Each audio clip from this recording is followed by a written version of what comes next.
LA 21-12681. Offices in Baton Rouge.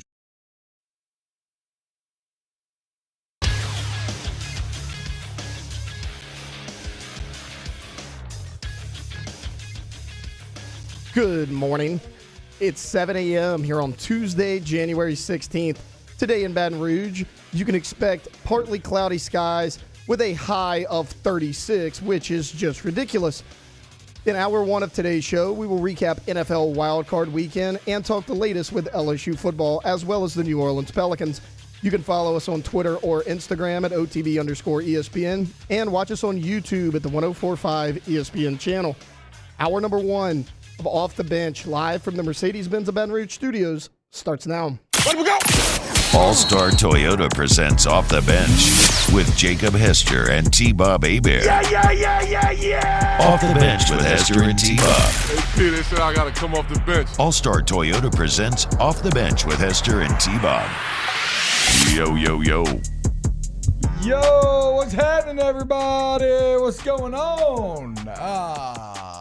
It's 7 a.m. Tuesday, January 16, 2024. If you are listening in the car, be safe, my friends. It's cold out there for sure this morning. Some of those bridges and whatnot iced it over. Just, follow your GPS, whatever the signs or police are telling you to do, and let's have ourselves a day. It's a chilly boy, but we got a lot to talk about in here. It's hot here in the studio, if you will. An epic bounce back. Taylor's stock, after falling to an all-time low yesterday, has risen somewhat in the wake of Baker Mayfield's success. He is so upset. I had just a couple lines written about Baker, and they were like really, praising Baker, what a game he had. And then Taylor hops in the document and it just starts fighting with no one. Have you ever heard the term quixotic? No, what's it mean? It sounds cool. So Don Quixote, the story of Don Quixote? Can't say I do. The old knight tilting at windmills. He thinks he's fighting dragons, but he's not really fighting anything. He's literally just running his horse and lance at a windmill. Well, when something is quixotic, right? It's like you're fighting with something that doesn't exist. So I come in here, Jake, and I write, wow, Baker Mayfield's so hot right now. Put out the stats. Just be the defending NFC champs, 32-9. They double up Philly's yardage. First quarterback in Bucs history to throw for 300 yards, 3 touchdowns in a playoff game. Actually, I think you might have written that. And then out of nowhere, Taylor writes, people act like this is an outlier game for Baker, but it's not. You're yelling or whatever. Nobody's acting. Nobody was acting like it. Nobody was even attacking Baker Mayfield. Did not write this or mean for it to come across as a place of anger. I was just putting in the facts. Says he actually should have had better numbers. 5 to 6 wide open drops by receivers, 2 by Evans, 2 by K-Dot. All true things. Yeah, I mean, K-Dot dropped an opening drive touchdown. This game actually wasn't as close as the final score. So how are we feeling today? Your boy coming through. I'll remind people that he cost $4 million. Before the bonus. But we were looking at it. We were looking at it, Jake. Like after the bonuses and incentives, he's gonna make about $10 million. Still, that's the angle from the local standpoint. Is the further salt in the wound of Baker Mayfield, not just playing slightly better, but vastly outperforming Derek Carr. Actually, I haven't looked at the season-long stats between the two. Pull those up and see how similar or dissimilar they are. But just in terms of, it's interesting. The Bucs signed Baker Mayfield to be a stopgap as they figured out the future and not just fall completely on their face this season. The Saints signed Derek Carr because they believed that they were good enough to go win an NFC South and perhaps even make noise in the NFC as a whole. They just needed a franchise quarterback. And yet, despite the fact that Carr signed for 40 and Baker signed for 4, it's been the complete inverse. Carr feels like the stopgap, the guy that people already won at a time, and Baker feels more like the franchise QB. Now having won not just the division, but a second playoff game with a second franchise. So that's the local angle. To make it relevant here for Off the Bench is Baker Mayfield represents, is just a further twisting of the knife of how disappointing Derek Carr's year was. Well, isn't that the weirdest thing, though, T-Bob? Because in the offseason, like, there was a little chatter of Baker to the Saints, but then, like, everybody in the Saints came out there like, nah, like, we're not going after Baker Mayfield. Like, we don't want that. We're going to get our franchise guy now. And it couldn't be further from the truth. And I pulled up their career numbers, like you were telling me. No, not like, career numbers. I want this year's Oh, numbers. I have this year, Okay. but even career outside of Baker's bad year in 2019 with Freddie Kitchens. 22 touchdowns. That's when he played with a hurt shoulder. Like, Baker's not been bad in the NFL. He's been solid in the NFL. Outside of that bad year in Cleveland, their numbers are pretty similar coming into this year. I could see that. But anyways, in 2023, this doesn't count last night's game, just regular season. Baker's 64% completion percentage, a hair over 4,000 yards, 28 touchdowns, 10 picks. Derek Carr, 68% completion, but 3,800 yards, 25 touchdowns, 8 picks. So it's almost the same. One guy makes similar. $4 million, one guy makes $40 million. Yeah, and again, the guy who makes $4 million also proved to be more of a winner and a leader, and his team bought into him this year. I mean, it goes. It was a little eye rolly at the time, but it turns out it might have been pretty true. But this whole idea that, like, in like week 1 or 2, Baker like ran for a first down, and maybe it was Taylor. I remember somebody telling me like Baker just won the locker room with that play, and yeah, that wasn't me. And look, you don't win the locker room with a play, but that play is indicative of how you do win a locker room over time, and he very clearly won this locker room over. How about Trey Palmer did? Yeah. In that we don't think about this too often with football, or I don't know how often as a general society we do, but it is so weird. And I guess this isn't just football. This is anything in life. It is so weird how much situation can affect how you perform and what you look like. Because I used to hear mad crap talked about Trey Palmer, I feel like, from people around these parts. But how he wasn't good enough, wasn't fast, blah, blah, blah. And goes to Nebraska, sets all the records, and now he's balling out in the NFL. And he really did it, I mean, from high school on. I remember state championship game, he was playing for Kentwood, and he took a game over. And even then, it was like, what's small Kentwood? It's 1A football. He's not going to be able to do it at the next level. I think he just got to LSU, and then you had, the receivers that ended up being some of the best that we've ever seen, and Jefferson and Chase, and you had Marshall, and you had others, and he could never find his way. So, like, to your point, like, it's all about timing and opportunity. He didn't get that here, so he goes to Nebraska, right, where Mickey Joseph was, and obviously they had a relationship, and he does, kind of set all these records for there was, although Nebraska didn't have a long history of throwing the football, still sets a ton of records, goes to the Senior Bowl last year, was the fastest player at the Senior Bowl a year ago, and you see why he's got an NFL future, because he can just run. So it is weird, though, right? Because, yes, he was behind Marshall, Chase, Jefferson his freshman year, but in 2020, who would he have been behind? It still would have been Marshall. I mean, you didn't even know about, was Marshall there in 20, but then he ended up opting out. That's like game 8. Okay, I thought he opted out earlier than that. So Kayshon Boutte came out at the end after the Marshall. Yeah, Dre Jenkins. Yeah. Huh. Still interesting to think about. Interesting to see. So he ends up leaving after 2020 and does so well. Couldn't break through here, but now breaking through in the NFL and did in Nebraska as well. Again, though, it just goes to show that setting matters a lot. I mean, hell, look at Baker, right? And how he's thriving in a new place, maybe supports him. So congratulations, Taylor. How much of the Cowboys' pain did this win take away? A lot, actually. I mean, anybody who knows me, it's kind of been my guy going back to Texas Tech. So it took away a little bit. My hope, T-Bob, is that this 1-year deal turns into a 2-year deal with Dallas next year and they get rid of Dak Prescott. I mean, that's the ultimate pipe dream. And I've always been a believer in Baker as well. Would you sign Baker to a long-term big contract if you're the Bucs, Jake? I'd at least give him 3 years. Say like 3 years, $45 million. Like I think 45 total. Might pay more than that, Bo. I don't know, but Might pay more than that, Bo. If you want me, come on now. You might have to get up. But here's the Derek deal: like, Carr prices. well, do you have to? who are the Saints bidding against? Like, that's what you have to go off of. Like, who else thinks Baker can do what he did in Tampa Bay with them? You know, it feels like somewhere around 16, 17 million is the right spot. But that, as we know, that's no longer the case anymore. Like, if you got to pay Derek Carr $40 million yeah, I don't think per that's year, the market. I think just don't know. Like, at least be 30. Who are you bidding against now? Is the question. I mean, I don't know. I mean, I'm just sure the NFL's always got quarterback hungry teams. We could like create a list if we really wanted to, but it'd probably just be, I don't know if it'd be the best radio, but I mean, it's got to, he's at least got to be 30 mil a year. No, right?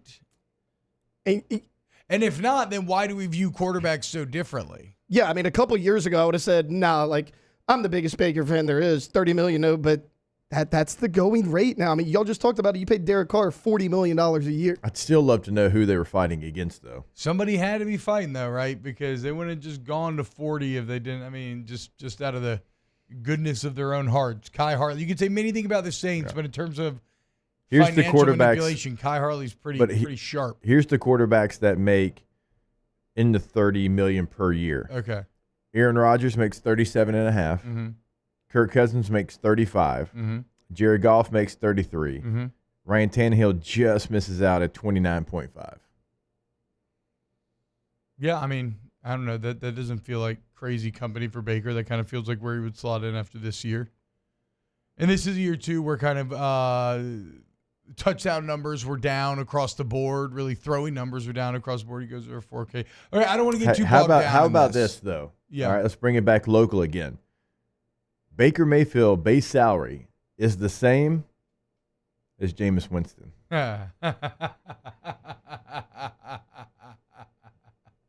Andy Dalton actually makes $1 million more. Jared Stidham actually makes $1 million more. How did Baker's stock get so down? That's so crazy to think about. Well, who is the? I mean, he's got to be the lowest paid starting quarterback in the league. I wonder who's like second. Like, who's the closest to him? I mean, you got some guys on their rookie deals. Yeah, like Mac Jones was still on his Kenny rookie Pickett. deal. Pickett was on his rookie deal. Gardner Minshew came in, obviously, because somebody got hurt. He probably still got paid a decent. I mean, he was a proven backup. 3.5. Yeah, so close. Yeah, close. No, Baker Mayfield, as far as like non-rookie starting quarterback, yeah. So what are you on? Spot Track? What are you on? Yeah. So where does Carr come in on this list? Carr comes in at number 13. He makes 38.5. So he's in the 30s too. Right under Dak Prescott, who makes 40. So give me all the quarterbacks in the 30s? Derek Carr, Aaron Rodgers, Kirk Cousins, Jared Goff. Yeah. So maybe low into that. I don't know. Either way, whatever. Baker Mayfield, second playoff win with the second franchise. Bucks hot right now. The real story here, though, probably, we just started with Baker. The real story is probably more about the Eagles collapse. Why don't we do this? We'll get to your comments, youtube.com/1045ESPN. If you want to get involved, hit the like button. Subscribe to the channel, please, y'all. Subscribe to this one and the Off the Bench LSU Off the Bench Saints channels, please, if you will, if you enjoy this stuff. And why don't we do this? Let's go to break, and we'll just keep talking NFL playoffs when we get back. Off the Bench with Hester and T-Bob. ESPN Baton Rouge, New Orleans, Alexandria, and 1130 The Tiger. K to Z Windows. You want window coverings at WOW? You want K to Z Windows.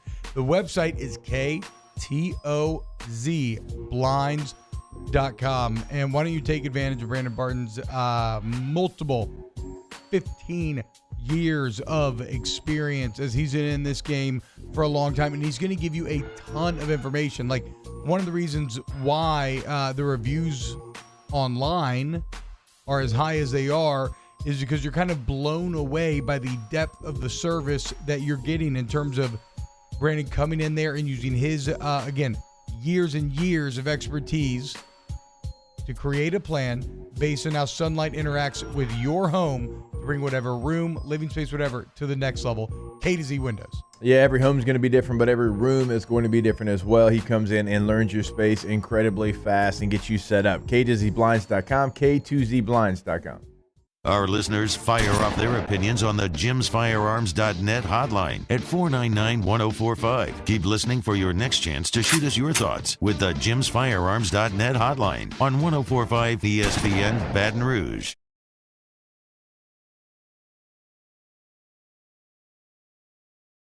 $10,000 off new Ford F-150 and 3.9% financing. All new Bayou Ford vehicles come with a 1 million mile warranty. The crew at Bayou Ford is going to do right by you.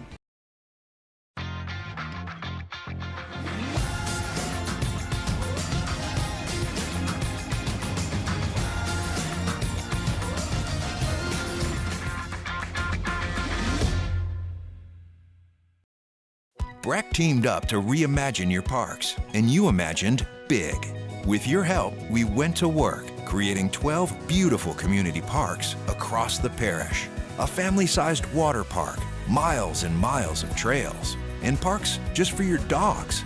There are more places to splash, to explore, to run wild, and even soar. You imagined, we delivered. Gold. BRAC, your #1 park system in the nation. I've been doing business with Luba for 25 years. They're dependable, trustworthy. It's just the attention to detail with our clients.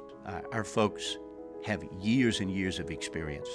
They're highly trained professionals, but many companies have that asset. What I'd like to think makes Luba a bit different is that we use those talents in a way that truly is dedicated to serving the needs of the folks who depend on us.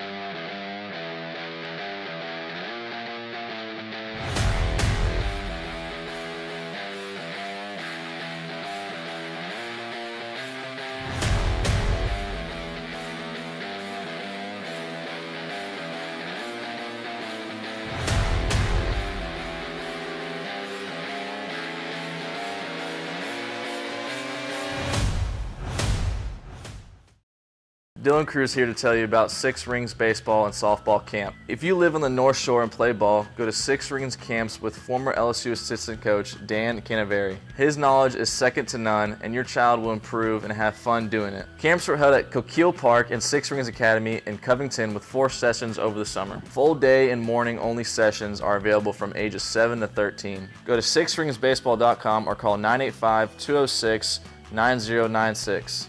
Learn the game to love the game. Electricity is all around us, and our families depend on it.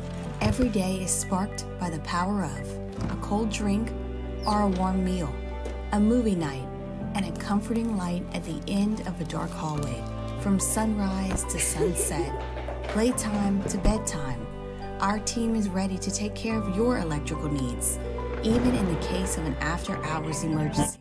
Join me for a Monday edition of the Hunt Palmer Show presented by Gulf Coast Office Products, reacting to the NFL weekend and the happenings in the college football coaching world. Hunt Palmer Show, 1 to 3 weekdays, 104.5 ESPN Baton Rouge.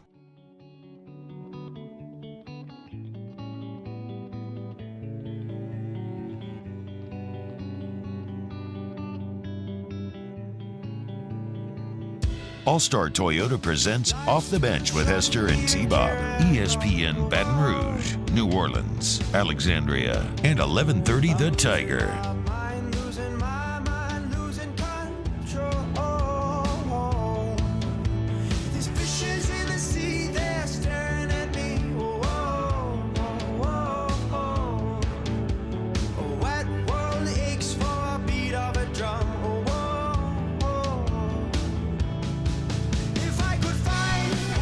What's up, y'all? Welcome back.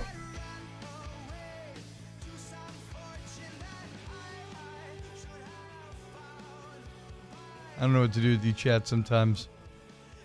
But you can figure out what you think you should do with it by going to youtube.com/1045ESPN.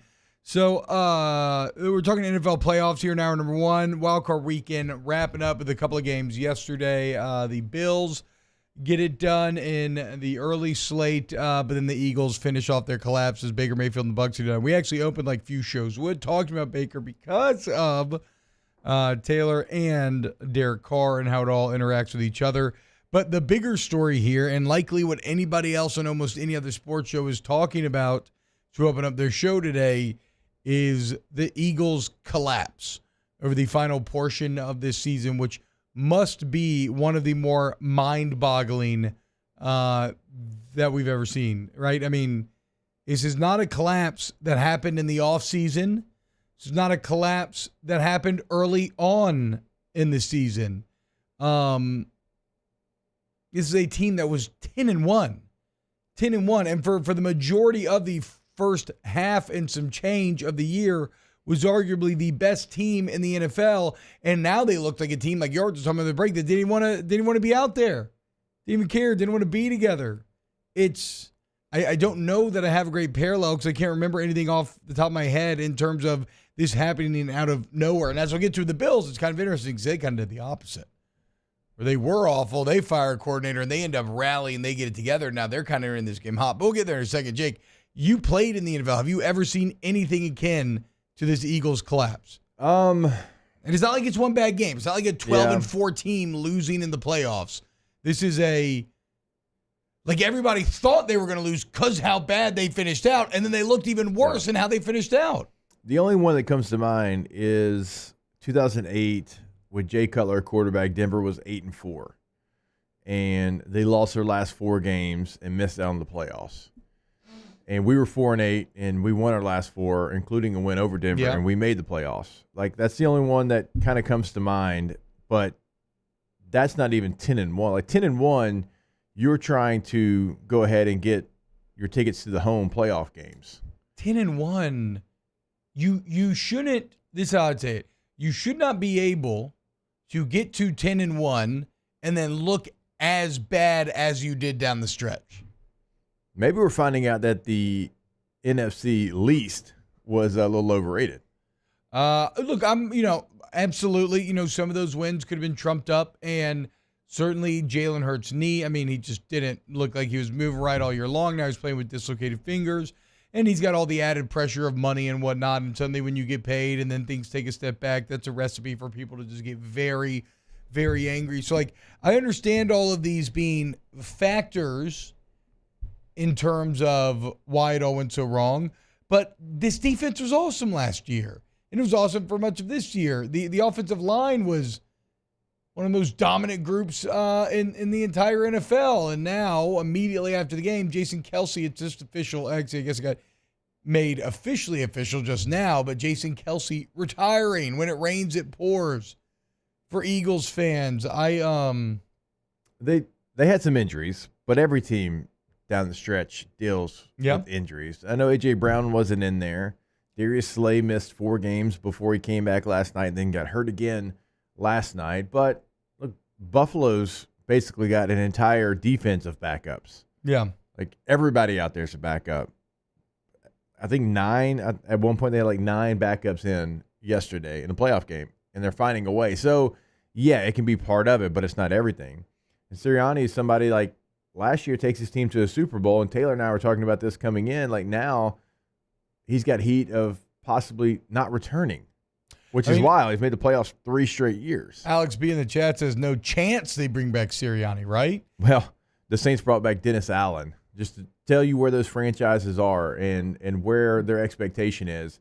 Like, Eagles fans are thinking he shouldn't come back, and he's led them to the playoffs 3 straight years, including a Super Bowl appearance last year, and the Saints are bringing back Dennis Allen. Yeah. It's not just that like we were watching the TV before the show started. It was like Mike Tomlin, Mike McCarthy, and Nick Sirianni's jobs are all in jeopardy. I'm like, you would take all 3 of those guys over Dennis Allen? Yeah, easily, not even close. But I mean, Vrabes got fired. It boggles the mind. I know. We have to just accept it is what it is on the Allen front. It is what it is. But the Eagles, the thing is, though, the Eagles have proven to have a short fuse with guys. I can't remember exactly. Well, outside of Andy Reid. Yeah, outside of Andy Reid, yes. But actually, and it's paid dividends for them, right? I mean, going from. So I feel like Chip Kelly had a relatively quick hook. Yeah. He had a really good year with Foles, and it came by, and he was done. Obviously, Doug Peterson won a Super Bowl, and then a couple of years later was out. And here you have Nick Sirianni going to a Super Bowl, and a year later may be out. So and again, it goes back to what we said yesterday also, though.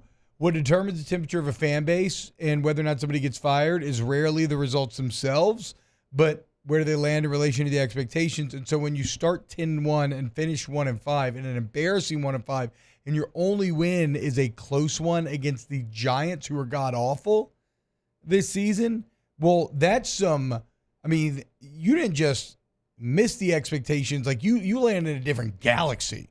Like, that's a recipe for just heat on the streets. And that's what Sirianni's feeling right now. The Gulf South said, I expect the collapse from 10-1 and 1-5 for a team who lost their starting quarterback for the season, not this year's Eagles. Yeah, I don't know. And that thing, they were supposed to be such a team. Like, they had so much culture built into him that and Jalen Hurts is such a good leader, and Jason Kelsey and again, I mean, you can point to certainly like losing Shane Steichen and why am I blanking on the defensive coordinator's name from last year? Jonathan Gannon. Yeah. Yes. Losing Gannon and Steichen, sure, but they still started 10-1 without him. So that's what I don't get. And then granted, the Matt Patricia stuff and the defensive coordinator changes end up being abject disasters, but I don't know, man. And that's probably what has Sirianni in more trouble than anything, is it all gives off the feeling, a collapse of this magnitude gives off the feeling of like almost internal toxicity. Well, we talked about it. Guys not getting along. We talked about 6 weeks ago. These games that the Eagles lost, it wasn't against great teams, T-Bob, and they were trotting Jalen Hurts out there when he was at about 50% week after week after week. You have Marcus Mariota as your backup. Sit him for 1 or 2 weeks. You got the talent around him. He looked like a guy last night that was banged up and had lost all confidence because you talked about 10-1. They beat the Cowboys, the Eagles, the Chiefs, and the Bills. Yeah. Those are 3 playoff teams. And then you lose to the 49ers and then the absolute collapse. And you mentioned that the one win is over the Giants, who are awful, but 2 weeks later, the Giants come back and blow them out by double digits. I mean, it's a collapse of epic proportions. And I think Nick Sirianni's roster management, whether it's, not putting his players in the right position, whether it's playing Jalen Hurts injured when he didn't really need to, I think it was bad all the way around. Look, and that's spoken from the OTB fantasy champion. So I'm going to say he knows a thing or two about roster management. There you go. Okay? There you go. What do you think, Jake? Do you fire Sirianni? So going back to what we were talking about earlier, Chip Kelly 10-6, the next year 10-6, the next year 7-9, and they fire him. All right. Then you bring in Doug Peterson, and Doug Peterson 13-3, Super Bowl champs, 9-7. No, let's see. No, they made it to they won the first year. You're right. So 13-3, 9-7, 9-7. And then he had a 4-11 season. So they let him go after that 4-11 season. And then Sirianni, 9-8, made the playoffs, and then 14-3, and then 11-6, and potentially going to be let go as well. So you basically have a chance to have one bad year. And if you have that bad year, you're probably going to be let go. Ironically, though, again, and how not all years are built the same, if he would have started 2-8, or excuse me, if he would have started 2-5 and finished 11-5 or whatever it is, he would have been fine. Or 11-6, like, and granted, maybe people would have been upset, but it would have been okay. But it's just how it's the rhythm of the season that has him feeling like he probably won't survive. But we'll see. We'll see. Maybe they give him another year. I mean, I guess you got to think about how Jalen Hurts feels on the situation. Like, it's tough to know without reporting inside that building, right? Like, if we were local Philly guys, we'd have much more juice on the rumors of who hates who, what's going wrong. Like, you saw a lot of this, like a lot of the Wink Martindale, Brian Daboll stuff that started to come to the fore in New York in the last couple of weeks. You see a lot of New York beat writers about, well, yeah, I mean, we've been knowing about this. Like, we were talking about this even last year when they were going on there a little bit of a run, but it was just kind of buried in everything. So, look, if the Eagles don't want Nick Sirianni to be their head coach anymore, he coached for the Chargers from 2013 to 2017. If he wants to go back there and be the coach, he can. Chargers hosting Harbaugh yesterday. Have you heard from any sources how that went? No, but hopefully it went really well. just glad they're getting a new coach, and hopefully they don't screw it up. But that's a high hope. Well, is Harbaugh a screw-up? No, I don't think so. Is Sirianni a screw-up? No, I don't think so. Which would you rather have? Harbaugh. Who would be a screw-up? I have to look at the list of candidates that they've like. Kellen Moore got an interview. Like Kellen Moore's an offensive coordinator. Okay, whatever. As a head coach, what are we doing? I see you shaking your head back there, Taylor. I think Mike McCarthy. I think all your talk of him being way better than Kellen Moore. I don't know. Was it really though? I mean, Dak's numbers were a lot better with McCarthy. He looked a lot more comfortable, and I don't put that loss on McCarthy. I don't think Kellen Moore's that good of a play caller. Yeah. You know who also got an interview was Todd Monken. Okay. Yeah, I'd be down with that. Monken, look, nobody's stock is hotter. He's what pushed Georgia across that championship finish line, and now has Baltimore and Lamar completely revitalized. So I can see that. All right, let's stick to the NFL here, and when we return, let's talk about the Bills. We have the lone game to wrap up Wild Card Weekend, and we kind of look at maybe where we've changed. Did you learn anything over this past weekend that's made you change who you think's gonna eventually get it done in each conference? Keep it locked right here on OTB. Off the Bench with Hester and T-Bob. All-Star Toyota Baton Rouge, All-Star Toyota of Baton Rouge. You go there today, you get real Toyota service real fast when you bring your car into the service center. It doesn't have to be a Toyota. All makes and models are welcome. It's right there off of Airline in Goodwood. It's very conveniently located. You mentioned T-Bob, Jake, OTB, whatever, you get $100 towards that deductible. So, insurance claims are welcome. You get in an accident, you need somebody to fix up your vehicle, you just need to get it serviced. Bring in All-Star. Take advantage of the free professional estimates, the in-house rental cars, the in-house shuttle service, free, the quality work. It's the best, and it helps us if you mention us. All-Star Toyota Baton Rouge, All-Star Toyota Baton Rouge. Yeah, something for everybody over at All-Star. So if you're looking for a van, multiple trucks, multiple mid-size SUVs, full-size SUVs, sedan hybrids, they literally have it all, and they have it all buying new, leasing, and renting. Check it all out on their website, allstartoyotabatonrouge.com. In times of need, get a full list of phone numbers, websites, and other important emergency information on the Demco Stormwatch page at 1045ESPN.com.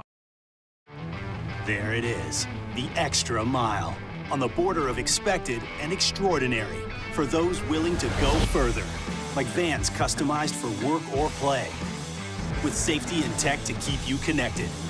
Supported by a 5-star sales, service, and finance team, and backed by the 1-star you know. So go the extra mile. It's never crowded, because so few have what it takes to go there. Mercedes-Benz Vans. Elevate brand visibility, ignite customer engagement with the power of radio and digital advertising combined. Guarantee Digital Media brings the two together as a trusted media partner in Louisiana for nearly a century. Claim your free digital audit at guaranteemedia.com. Breck teamed up to reimagine your parks, and you imagined big. With your help, we went to work, creating 12 beautiful community parks across the parish. A family-sized water park, miles and miles of trails, and parks just for your dogs. There are more places to splash, to explore, to run wild, and even soar. You imagined, we delivered. Gold. Breck, your #1 park system in the nation. Hey, it's Matt Moscona. For years, you've heard me tell you about Insurance Network of Louisiana, helping you find better coverage for less money. But it's not just for your home and auto. They also offer commercial property. So, retail stores, professional offices like doctors, dentists, attorneys, clothing boutiques. Insurance Network of Louisiana can find you better coverage for less money. They service the entire state of Louisiana, and they're local. So call today at 293-0450 or lainsurance.net. Yo, Jake here from my friends over at Community Steel Company located in Gonzales, Louisiana. The local place you can turn to for all of your metal building needs. Notice I said local, not Houston, not Dallas, not Atlanta, but right here in Gonzales. Visit them at their brand new state-of-the-art website at communitysteelco.com or pick up the phone and give them a call today to answer all of your questions on your metal buildings, roofing and sheet metal, and any other steel needs you or your business need at 225-647-2020. I've been doing business with Luba for 25 years. They're dependable, trustworthy. It's just the attention to detail with our clients. Our folks have years and years of experience. They're highly trained professionals, but many companies have that asset. What I'd like to think makes Luba a bit different is that we use those talents in a way that truly is dedicated to serving the needs of the folks who depend on us.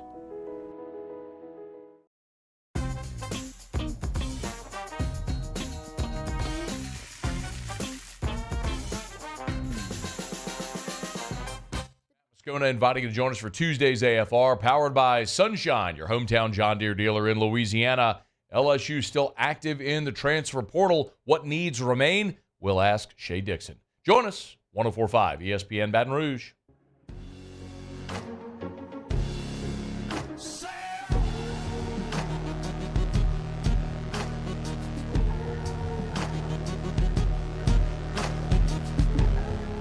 All-Star Toyota presents Off the Bench with Hester and T-Bob. ESPN Baton Rouge, New Orleans, Alexandria, and 1130 The Tiger.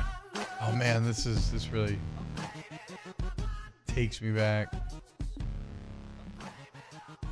Editing a Battlefield Bad Company 2 montage highlight video for my buddy. I feel like there were so many like COD montage highlights of this song back in the day. Or I guess just any sort of highlight video. Look, choosing. There's also sorry. I was just gonna say, choosing like a song for like a highlight or like for a reel sometimes, it can be difficult. So like if you find one that feels like a good go-to, then you just roll with it. Yeah. There's also like that video of the cat that's like jumping off the building. Yes, like, and right when it goes, it spreads out. No, that's what I think. Yes, the meme video is actually probably the main memory anchor there. So wrap up Wild Card Weekend yesterday. I mean, I guess technically we talked about the late night game first, but a game that was delayed. Buffalo just had all the people out there shoveling snow constantly, and the field actually looked great. They managed to pull it off. But Steelers at Bills, and the Bills kind of cruise, jump out to a 14-0 lead, end up winning 31-17. From the Steelers' perspective, this is, again, it's another 10-8 year. It's another playoff appearance, but no hardware to bring home, and who knows what's going to happen with Mike Tomlin, who has been the most consistent coach in the NFL, one of the most consistent in NFL history. He was asked about his job status yesterday, and he just straight up walked off as soon as the question started. No. And it was kind of they were trying to soft lob it in there with like, you have 1 year remaining on your contract. And he said, all right, I'm out. So we'll see what happens to the Steelers. But the bigger story here to me are the Bills, because as I alluded to, they are the inverse of what you saw to Philly, where they were collapsing early. We're talking about the Bills not even make the playoffs. Hell, even going into the final week, they could have been anywhere from the 2 seed to the 7 seed or finished out. Yeah, week 14, they had a 5% chance. There you go. And then they end up as the 2 seed. They fire their offensive coordinator in the middle of the season. They upgrade Joe Brady. And though it's not like it's been overwhelming stats or anything for Josh Allen since that moment, but I think that's kind of the point. They took a little bit off of his plate, seemed to get back to kind of running the ball a bit more. And although, again, statistically, nothing is going to just jump off the page like, wow, Joe Brady's doing like 2019 things. The improvement that correlates with his promotion is obvious. And now you have a Bills team that's how many games in a row? What's their record down the stretch here? So they lost to the Eagles in November. They've won 5 in a row, right? They were 6-6 at one point. Yes. So they won 5 and then now a playoff game. They lost to the Eagles. So you have fortunes change. They lost to the Eagles in OT on November 26th. Then the next week they go to Kansas City. They beat the Chiefs, smoke the Cowboys at home, barely beat the Chargers in LA, beat the Pats, go to Miami, beat the Dolphins. These are pretty much all good teams, or a majority good teams. Now they handle the Steelers at home, and now they have the Kansas City Chiefs once again, the same team that kicked off this 6-game winning streak for Buffalo. How about A.J. Klein yesterday coming in there and being the leading tackler. Like, he was somebody was going to just not play anymore, was going to retire, and he had been there, and they bring him back, and now because of injuries, and obviously Saints fans will remember his time in New Orleans, he's like in the middle of the defense, and it's been remarkable how they've been able to just basically pull people off the street to put on that defense, and it's worked out well for them. It's not easy to do. No. How do you do that? I mean, I'm not entirely sure. You want to hear a fun fact that I'm sure you've already heard because you do this job. But this upcoming game against Kansas City Sunday at 5:30, this will be Patrick Mahomes' 16th career playoff game. So coming up in a full NFL season, Jake, this is the first game. This is the first playoff road game that he will play. Every other game has been home or a Super Bowl for Patrick Mahomes. So for the first time in Mahomes' career, we're going to have to see him hit the road, and he's going to have to go to Buffalo, one of the most hostile environments in the entire NFL, and try to prove that he can be as badass as he has been in his career outside the friendly comforts of Arrowhead. Yeah, that's a wild stat considering they're always in the playoffs. They live in the playoffs and finally have to go on the road. And when you go on the road, you go to one of the loudest places that you possibly could go. And there's others that I think would be a little bit louder, but I mean, the fans there, we all know, like Bill's Mafia. So it is going to be a challenge for the Chiefs, but the Chiefs did show that maybe they got some things figured out last game here in their playoff victory, like finding a receiver that Patrick Mahomes can count on and some different things. Like defensively, they've actually been really good all season long, but some of the things that gave them trouble down the stretch, it looks like maybe they've fixed some of those or at least helped out some of those issues. And so I'm expecting another classic game between the two. I mean, we've had a couple of already in the playoffs. And, I mean, if nothing else, Kansas City also pretty well equipped to handle the cold weather. I don't know much about cold weather, so I'm not going to get in the fight of what's worse, Buffalo or KC at this time. I do know that the game in Kansas City was minus 30 wind chill. And then I know that, I mean, obviously that game in Buffalo, the entire city was buried in a blizzard. Of the places that I've played, and I've played in both, nothing is worse than Kansas City. Oh, wow. Because of the wind. Like, the wind is brutal. Like, I would even say for me, the wind was worse there than it was in Chicago. Huh. I mean, look, Cleveland's pretty miserable as well. After minus, what's that, just coming off the lakes? Yeah. After minus 30 wind chill, I mean, I'm not going to argue with that. So I guess the point of that is, do you think it'll be a problem for Mahomes and company to deal with Buffalo? No, I mean, there'll be, not if there's snow is going to be for either team, but if it's like it was yesterday, then no, I think both teams are very prepared for weather like that. Who you like early on here? Buffalo, Chiefs. KC. Josh Allen, Pat Mahomes again. Chiefs. I mean, right? That should be like, at what point would I guess it's the playoffs. Just pick the Chiefs until they prove you wrong is probably the safest way to play this. Well, and also, like y'all know, like I want Josh Allen to prove that he can go play the game that he played yesterday moving forward in the playoffs. He didn't make the mistake that he, let's call it like it is, typically makes. Now, it doesn't mean he doesn't play great in the game, but he's had one. Like, he had, 10 straight games where he had a turnover. He avoided that yesterday. If he can avoid that, he goes and wins it. That's a big step. I feel like quarterbacks turned it over a lot this year, though. Like, didn't a lot? I mean, but his were like, "What are you doing? Like, what did you see there?" He does do a lot of that. But also, like, if I'm Joe Brady, and Brady's been doing it a lot. Like, I run Josh Allen because, as you saw yesterday in his long touchdown run, right? The Steelers, they thought he was going to go down. He doesn't. He breaks 2 tackles, ends up in the end zone. Come back later in the game, and it's a design quarterback run, and he slides late, and Miles Jack doesn't go helmet to helmet, dives a little bit late, lands on top of him 15 yards. If they're going to allow Josh Allen to run like that, all right, they have to also, like, be a little bit more lenient. Like, you lose some of your protection as a quarterback if you run like Josh Allen does. As a defender, what are you supposed to do? Now, we all know they're not going to, so I think it's an advantage for Buffalo that they could use for them.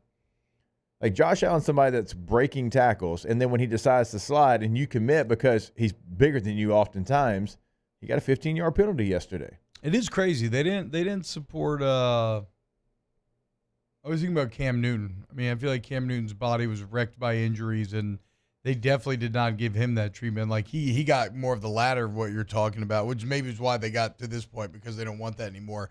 But I feel like, yeah, they used to let Cam get like smacked up because of that, because he was so giant and could run. All right, biggest winner. Okay, so that's wild card weekend. Look, in the books, Eagles finish off their collapse. Taylor's Baker boys back on top. Bills Chiefs going to be awesome next week. I think that's enough NFL because we got some other stuff to get to today. We got some more college football news as a potential name that could be very interesting to LSU fans hitting the market. Coming up next here on OTB. Off the bench with Hester and T-Bob. Community Steel Company, communitysteelco.com. In Gonzales, Louisiana, they are your steel experts. And if you need purlin, tubing, sheet metal, steel buildings, whatever you need, it's all there in Gonzales, as well as a live and local sales team. So what do you get? You get attention to detail. You get customer service. You get people that you form relationships with that know you and your personal needs or your business needs to best serve those needs. You also, most importantly, get the best prices because they buy directly from the wholesale and they make it all there on site. No middlemen jacking up the price for the consumers on the back end. Community Steel, communitysteelco.com. Give them a call at 225-647-2020. Metal Buildings, make a custom metal building from scratch. Roofing and sheet metal if you want to add a metal roof to your home or your business. Also, check out the trim work that they can do for you. They can do it all, and they can do it right now because they're in Gonzales, 225-647-2020. Our listeners fire off their opinions on the jimsfirearms.net hotline at 499-1045. Keep listening for your next chance to shoot us your thoughts with the jimsfirearms.net hotline on 1045 ESPN Baton Rouge. Bayou Chrysler Dodge Jeep Ram has $20,000 off new 23 Ram 1500 Black Widow trucks, $20,000 off new Ram 1500 trucks, and all new Bayou Automotive vehicles come with a 1 million mile warranty. The crew at Bayou Automotive is going to do right by you. Gulf Coast Bank and Trust is giving our customers the power to bank anywhere, anytime during this challenging event. And we're right there with you. Our mobile banking app is a smart way to manage your money and time. Gulf Coast Bank and Trust, the bank that cares about you. It was a humid day, barefoot children play, looking for that summer shade. Time just slips away. Oh, Louisiana, some kind of hold on me. Like cypress stumps, your roots are planted deep inside of me. Dylan Cruz here to tell you about Six Rings Baseball and Softball Camp. If you live on the North Shore and play ball, go to Six Rings Camps with former LSU assistant coach Dan Canaveri. His knowledge is second to none, and your child will improve and have fun doing it. Camps were held at Coquille Park and Six Rings Academy in Covington with 4 sessions over the summer. Full day and morning only sessions are available from ages 7 to 13. Go to sixringsbaseball.com or call 985-206-9096. Learn the game to love the game. Electricity is all around us, and our families depend on it. Every day is sparked by the power of a cold drink or a warm meal, a movie night, and a comforting light at the end of a dark hallway. From sunrise to sunset, playtime to bedtime, our team is ready to take care of your electrical needs. Even in the case of an after-hours emergency, the light in your life shines brighter with Mr. Electric. Breck teamed up to reimagine your parks, and you imagined big. With your help, we went to work, creating 12 beautiful community parks across the parish. A family-sized water park, miles and miles of trails, and parks just for your dogs. There are more places to splash, to explore, to run wild, and even soar. You imagined, we delivered gold. Breck, your #1 park system in the nation. Hey, it's Matt Moscona. For years, you've heard me tell you about Insurance Network of Louisiana, helping you find better coverage for less money. But it's not just for your home and auto. They also offer commercial property. So retail stores, professional offices like doctors, dentists, attorneys, clothing boutiques. Insurance Network of Louisiana can find you better coverage for less money. They service the entire state of Louisiana, and they're local.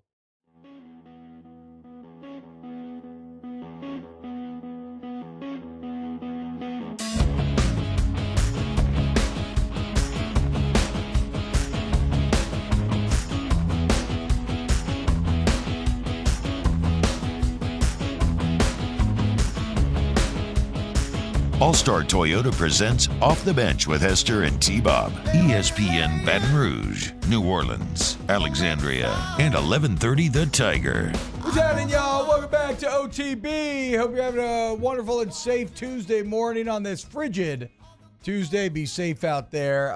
Look, just go slow, you know? If you got to go somewhere, just go slow. You don't have to get there too quick. It's all good. Everybody understands. It is what it is.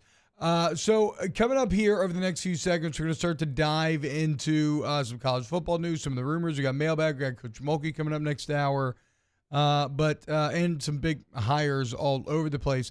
One big name, though, that came up for availability yesterday. So I'm sure you've seen a lot of the news, but plenty of Alabama players and commits have been either decommitting or entering the transfer portal, which obviously, right? You lose any coach nowadays, that is going to happen. I don't care about who the replacement coach is. You lose Nick Saban, and that is going to happen more so. I don't care about who the replacement is. Like, hell, I mean, Kalen DeBoer, that was the number one target. I thought Ryan Grubb's awesome, the OC that's coming with him. And they hired Kane Womack yesterday to be their DC. Another great hire, which we can get into. But it's still not going to stop players from transferring. And one of the biggest names yet to hit the portal is Desmond Ricks. That's right. The former 5-star, number 2 Kona in the country, back in 2023, remember, was down to LSU, Florida, and Bama out of high school. All I've seen, Taylor, is that he's entered the portal. I've not seen any official report on him visiting Baton Rouge yet or anything. Have you heard this? There's been a report that he's lined up visits with A&M and LSU. Okay. Like that was a report. I like LSU. I like LSU's. I like how they're trending. If you're telling me that we got to battle Mike Elko and A&M right now, then again, A&M probably does have a ton of resources lined up to spend in case they're desperate enough, given the resources they're no longer spending. And I will say this as well, though. Like, if LSU does bring in a corner, don't just stargaze. Like, don't just go get a player because of what he was coming out of high school. Not to say that Ricks can't be a great player, but like we haven't seen him yet really in college football, right? So there's a hell of a DB room to try to break out of last year, though, at Bama. No, okay, yeah, that's what I'm saying. Like, I'm not saying he can't play, but also like you've tried to get some of these former 5-stars that hadn't necessarily played a ton as well. So if you're only going to take so many, you would like for LSU to do their due diligence and to make sure like he can help them more than like yesterday we talked about Jabbar Muhammad, who's in the portal from Washington, from DeSoto, Texas, was an all Pac-12 player, really good player. Now he's 5'8", 180 pounds, right? Des Ricks is the 5-star, 6'1", 190 pounds. I get that, but like Des Ricks didn't play last year. I know what Jabbar Muhammad is, and so how many years does Muhammad have left? Because that would come into play here too. Because if you get Ricks, you could be talking about 2 to 3 years. And this isn't even really like this conversation, like this player and this player. I'm just saying, like out of the portal, like you need help right now. Yeah. Like so, if you put the full court press, like you just hope that he can help you right now and not down the road. Like other positions, T, I agree with you. Like you have maybe the ability to look at the future and be like, this guy's going to help us down the road. Like you need help in that room immediately. Well, I mean, they might be looking at Ricks like help immediately. Like I don't know. I feel like LSU. Again, this isn't even like the Ricks versus Muhammad. I'm just saying like the player that you're looking at in the portal. Yeah. Just you need help with that position right now. I think Denver Harris. I think he would have started had the character concerns not come to fruition. They took a gamble there. It did not work, but it wasn't because of his on-field play. Now we don't know. I don't know if he would have been like great or anything. Right? There was some. Wasn't great when we did get to see it, but he would have started. I don't think I've heard anything about character concerns out of Desmond Ricks or anything like that. So you kind of take that maybe out of the equation. Like you have, like Trey Amos he's also in the portal from Alabama. He has played in his Alabama career. He's played multiple years in his Alabama career. Never like been a star, but he's certainly been solid at times, and he's from New Iberia. Yeah, I think you kick the tires on any good defensive back that hits the portal. I think you have to. Because as we said, though, I mean, yeah, you missed on Denver Harris, but you also did miss last year on a proven product. You missed on Deuce Chestnut. Now, how much of that was coaching, culture, whatever, I don't know. Well, but I mean, you had a Deuce Chestnut who was an all-conference performer that even looked like he was playing pretty good here. That's and what I'm then saying. Just didn't, He didn't just work. disappeared. Goes into the abyss of, where'd that guy go, Trey Bradford? So it's tough to say, but I mean, look, I think the saying I go back to is beggars can't be choosers. And you kick the tires on all these guys, you evaluate them all. And if you run into the out case, Jake, where it's like, oh, we only have enough room for one, then trust your scouting. But like more likely it's going to be like you manage to get one of the grouping. We'll see. Hour 2 next. Off the bench with Hester and T-Bob. AccuTemp of Baton Rouge, AccuTempBR.com service to the highest degree.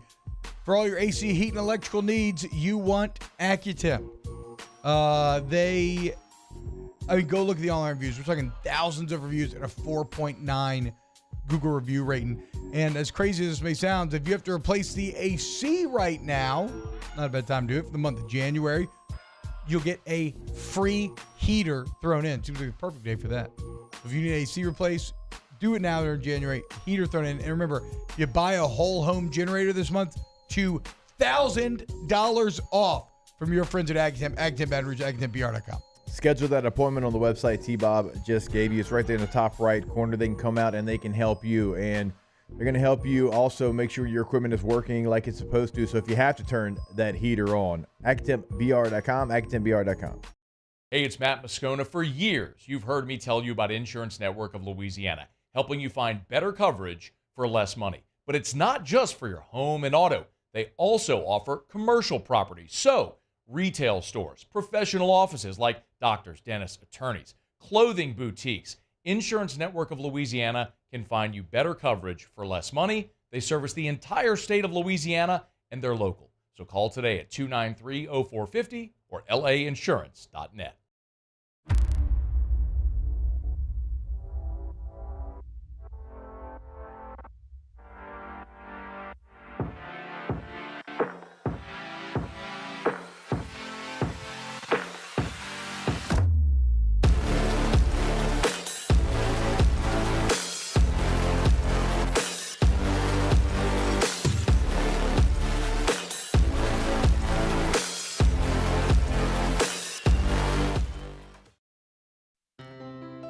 When it comes to ending cancer, we push forward, always working together for you. That's why our cancer experts at Ochsner have clinically integrated with MD Anderson Cancer Center. This means advanced cancer care, including access to life-saving clinical trials and integrating care to treat the whole you. Introducing Ochsner MD Anderson Cancer Center. Long live you. Yo, Jake here from my friends over at Community Steel Company located in Gonzales, Louisiana. The local place you can turn to for all of your metal building needs. Notice I said local, not Houston, not Dallas, not Atlanta, but right here in Gonzales. Visit them at their brand new state-of-the-art website at communitysteelco.com or pick up the phone and give them a call today to answer all of your questions on your metal buildings, roofing and sheet metal, and any other steel needs you or your business need at 225-647-2020. I've been doing business with Luba for 25 years. They're dependable, trustworthy. It's just the attention to detail with our clients. Our folks have years and years of experience. They're highly trained professionals, but many companies have that asset. What I'd like to think makes Luba a bit different is that we use those talents in a way that truly is dedicated to serving the needs of the folks who depend on us. Dylan Cruz here to tell you about Six Rings Baseball and Softball Camp. If you live on the North Shore and play ball, go to Six Rings Camps with former LSU assistant coach Dan Canaveri. His knowledge is second to none, and your child will improve and have fun doing it. Camps were held at Coquille Park and Six Rings Academy in Covington with 4 sessions over the summer. Full day and morning only sessions are available from ages 7 to 13. Go to sixringsbaseball.com or call 985-206-9096. Learn the game to love the game. Electricity is all around us, and our families depend on it. Every day is sparked by the power of a cold drink or a warm meal, a movie night.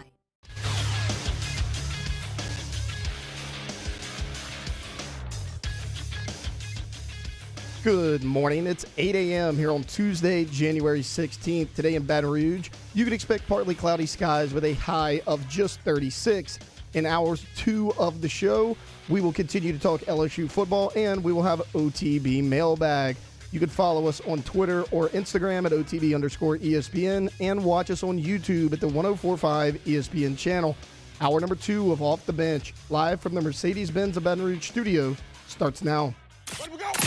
All-Star Toyota presents Off the Bench with Jacob Hester and T-Bob Hebert. Yeah. Off the Bench with Hester and T-Bob. Hey, P, they said I got to come off the bench. All-Star Toyota presents Off the Bench with Hester and T-Bob. Yo.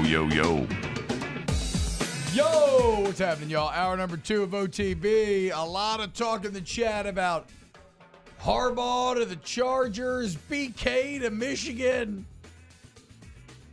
Remember this, BK leaves, and don't believe it will. Make Blake Baker interim to see how it goes. Guys, I think we're running a little wild here, there, boys. Everybody just pump the brakes. The whole Michigan thing is just still funny to me. That Luch threw it out there on the podcast, and then months later, Matt had his morning show where he mentioned it, and that thing took off. It is funny what a difference a couple of weeks can make, though, because just 2 weeks ago at the time, it felt like, yeah, okay, maybe you could see something like that. And as an LSU fan, you're kind of like, yeah, okay, whatever, right? But then you fire Matt House, the defensive staff, you make these splashy hires that you have in bringing in Blake Baker, Bo Davis, Kevin Peoples. You sign Harlem Berry and Bryce Underwood in a week, and now it's like, hold on, BK. Look, Nick Saban's gone now. Ain't no reason to leave. And but I mean, I do believe there's so much positive momentum. Nick Saban is gone. The greatest impediment to you winning a national championship in your personal career. No, now is not the time to leave and go start over. And plus, I do think Michigan probably just goes Sharon Moore. Although maybe we're taking that all too much for granted, but that does seem to be the kind of accepted process. I should mention, I should clarify. So I wasn't really, what's the old meme? I apologize. I wasn't really familiar with your game. I had some people yesterday come out, and some people who I trust when it comes to football, and talk about how high they were on Kevin Peoples. Saying he is one of the absolute best in the game, and that he is not the assistant defensive line coach. He is the outside linebackers and edge rushers coach, and will specialize in pass rush, and that he's an absolute dog. Also, in keeping with that, he's getting $700K. So now you just paid, again, what did we say? Brian Kelly, or Scott Woodward telling Brian Kelly, look, resources are not going to be an excuse. I'm going to give you all the ingredients you need, the finest of organics. I'll give you pure Japanese Wagyu. You better cook it right. And so now you have a defensive line, Jake, where between two coaches, you got $2.2 million a year, with Bo Davis making 1.5, Kevin Peoples making 7. You got, of course, Matt House, Blake Baker, the highest paid defensive coordinator in the country at 2.5. The spending continues. But again, I just wanted to mention Kevin Peoples again, because it's a more exciting hire now to me after talking to people than I had originally thought. Yeah, you know what will make you do that is it was so bad last year that you brought Pete Jenkins in who was 80 years old to try to fix some of the issues, and you try to put a Band-Aid on it in the middle of the season because the defensive line play was not what you expected. And so this year they're like, that ain't happening again. We ain't going through that again, right? So we're going to bring in 2 guys, and people I've talked to say that they might be the 2 best defensive line coaches like in the country. Like there's some lists going across like that have them 1 and 2 for what they did a year ago. So they like Scott is telling you like I never want to see that again. Like that's something like we never need to see that defense again, and he's putting the resources behind it now. And there's still going to be other hires. Like there's still going to be you're still going to have to obviously the back end. Like you got to fix that issue as well. So it's not over. And again, we talked about it might have been off air, on air. I don't remember yesterday. It kind of points to you elevating on the offensive side of the football and not bringing somebody else in to be the OC with the moves you're making on defense right now. Yeah, I still firmly believe that it's either Joe Sloan, Cortez Hankton, some mixture of the two as OCs next year. And again, that makes sense when you look at the offensive success, how the bowl game went, relationship Sloan likely has with guys like Bryce Underwood. Just the unreal success that the wide receiver room has had since Cortez Hankton came over here. So yeah, I mean that like we said last year, that side of the ball was already chock full of superstars from a coaching standpoint. In terms of who maybe the DB coach will be on threes coverage on Bengal Tiger, Texas A&M defensive DB coach TJ Rushing has gotten upgraded to legitimate candidate. As there may be some smoke there. It sounds like kind of maybe reading between the lines that Blake Baker's having a heavy hand in choosing these guys. So not a lot of him being handed, here's who you're going to have to work with. Corey Raymond is obviously still in the mix. Other names that on 3 mentions, and great work by Matthew Brune there, but Seahawks passing game coordinator Carl Scott, Memphis defensive backs coach Charles Clark, just names to be on the lookout for, but again, the only one that's really going to mean anything to you there is likely Corey Raymond. Look, we tried to do some investigative reporting, and he did follow the Off the Bench Twitter account about 10 days ago, and I thought maybe that was like a sign, just getting ready to come back to Baton Rouge. We'll see. So what's interesting, though, Jake, I'm so dumb that I took it to be like, yeah, for sure, meant that he was coming back. I thought that was great detective work by you. Just the news hasn't become official yet. But one of the more interesting things about this, y'all, are some of the parallels between the first team that LSU will square up with next season. Of course, we're talking about USC. That game's going to be in Vegas. It's going to be spectacular. When we talked about Matt House in the offseason and even during the year, Jake, what was the inescapable comparison here? It was USC. It was USC deciding to roll a bit too far with Alex Grinch and all the damage and erosion that did to the program and to Lincoln Riley. Well, granted, USC probably a year too late. They finally make that switch, but now similar to LSU, USC starting to stockpile defensive coaching talent as well. So first, we know they bring in D'Anton Lynn from UCLA, who, UCLA, that's actually how they were any good last year. Their defense was spectacular. I think it's a pretty solid hire there. Remember, they brought in North Dakota State head coach Matt Ince to be their assistant head coach and linebackers coach. That's grit. If you got Dakota attached to your name, out in L.A., that's very funny to think about, but that's going to add toughness there that isn't there. They added a former Houston defensive coordinator and Doug Belt to be their DB coach, and now this was a name that LSU was rumored to be looking into for D-line. They hire Rams defensive line coach Eric Henderson to be their co-defensive coordinator. So we have this really intriguing week 1 matchup, y'all, in Vegas, where you have two teams that have incredible offenses that are going to be having lost Heisman Trophy winning quarterbacks. Two teams with god-awful defenses that threw a ton of money and a ton of resources into trying to get him fixed, and let's see who will win. And damn it, LSU, you better find a way this time. Yes, you should. There's no shame, I guess, in losing to Florida State the last couple of years, especially in the context that you were coming from, but this is year 3. This is the big jump year. And although I like these hires from USC, I think Nuss is better than anything they return at quarterback. And I think you'll be able to garner more defensive talent than they will be able to, though certainly the interior defensive line needs a lot of work in that regard. But it's so funny how these teams mirror each other going into that week 1 matchup. Yeah, I mean, complete overhauls. And for USC, it was the question of would Lincoln Riley actually do it? Would he fire his buddy Alex Grinch? And he did it, obviously, last season because it had become like a situation where it was either going to be you or him, it felt like. Like, we're paying you a lot of money, and we didn't pay for you to have, this high-powered offense and be so bad on defense that you mirrored Texas Tech back in the day. That's not what we're trying to get done here. We're trying to win championships, at least play for conference championships. And he finally moves on from Alex Grinch. And just like LSU, they realized they had to go out there and they had to bring in the big guns. They had to spend some money, and they had to completely overhaul what it was. And USC is in a situation where they probably realize as well that the style of play does not really match up with what they've had in the past going to the Big Ten. It is going to change, right? So teams that aren't even as talented as them, they might struggle with because we got to fit a 2-back run. What the hell's a 2-back run? Yeah. They just don't know that world. So bringing in all new pieces on the defense and then allowing Lincoln Riley to do what he does, which is get the offense ready for the Big Ten. I mean, it's what they had to do.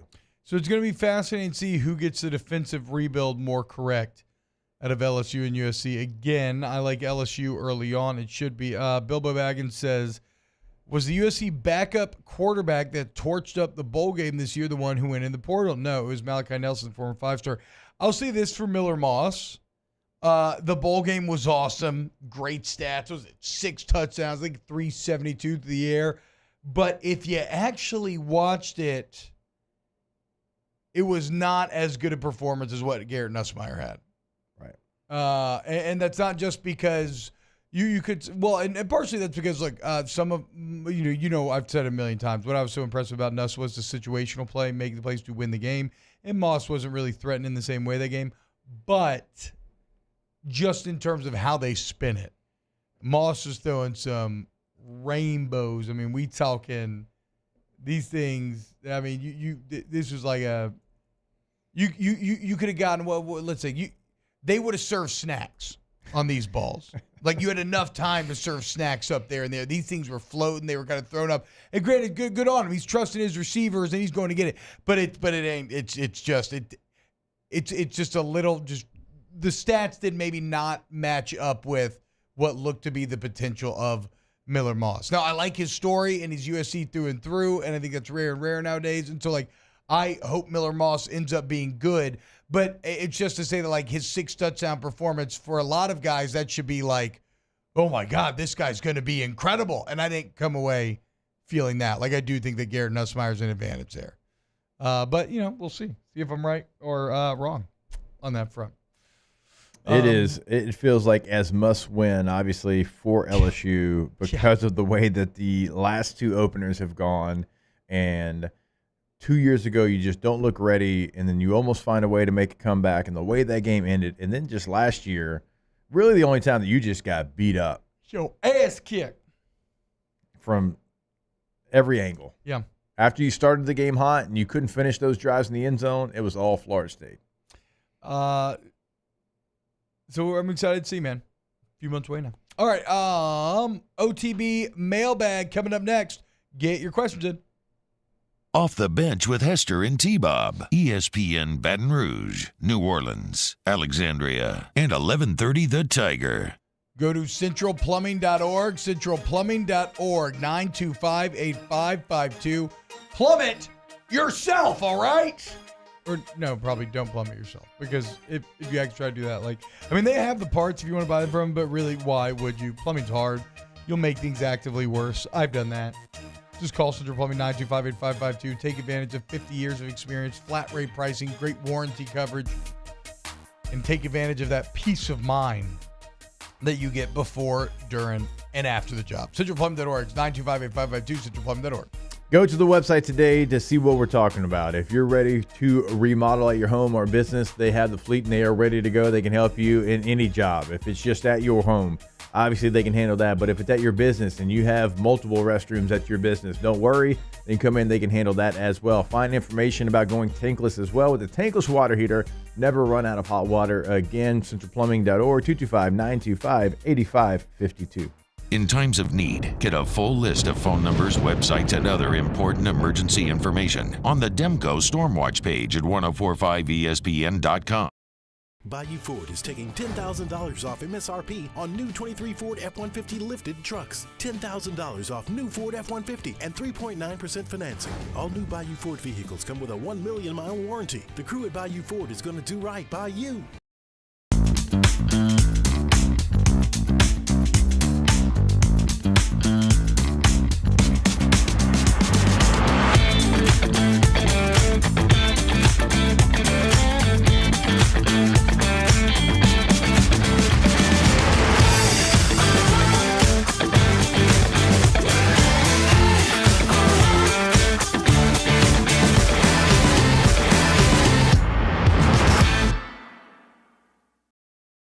The Windsor Senior Living Community in Mandeville, Louisiana is a beautiful, vibrant apartment community geared toward seniors.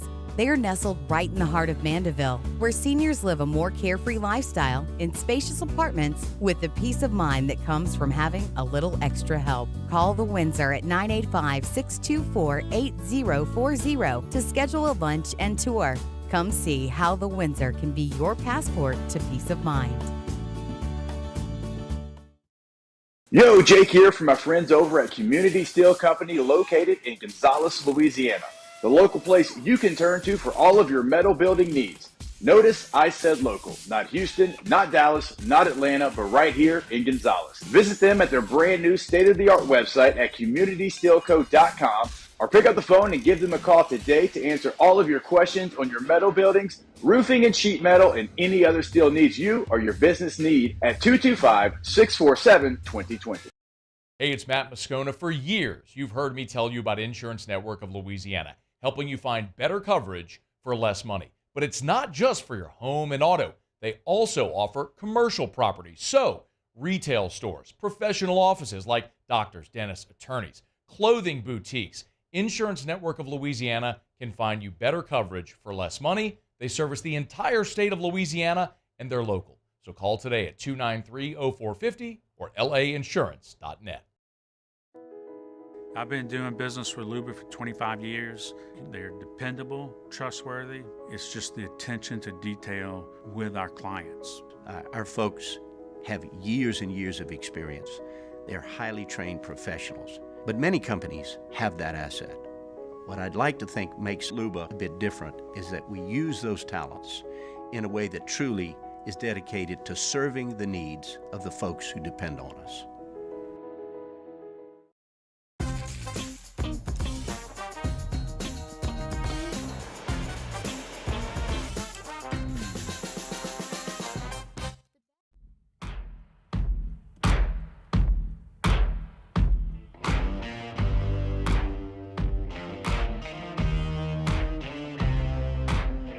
All-Star Toyota presents Off the Bench with Hester and T-Bob. ESPN Baton Rouge, New Orleans, Alexandria, and 1130 The Tiger. We got Coach Kimball coming up next segment here on OTB. But first, Tuesday at 8:15, we do it every single week. It's time to answer your questions with some OTB mailbag. Special delivery! I have this special delivery for Off the Bench. And look, it is marked most urgent. We'll be writing to you. The internet. What the is the internet? Yeah.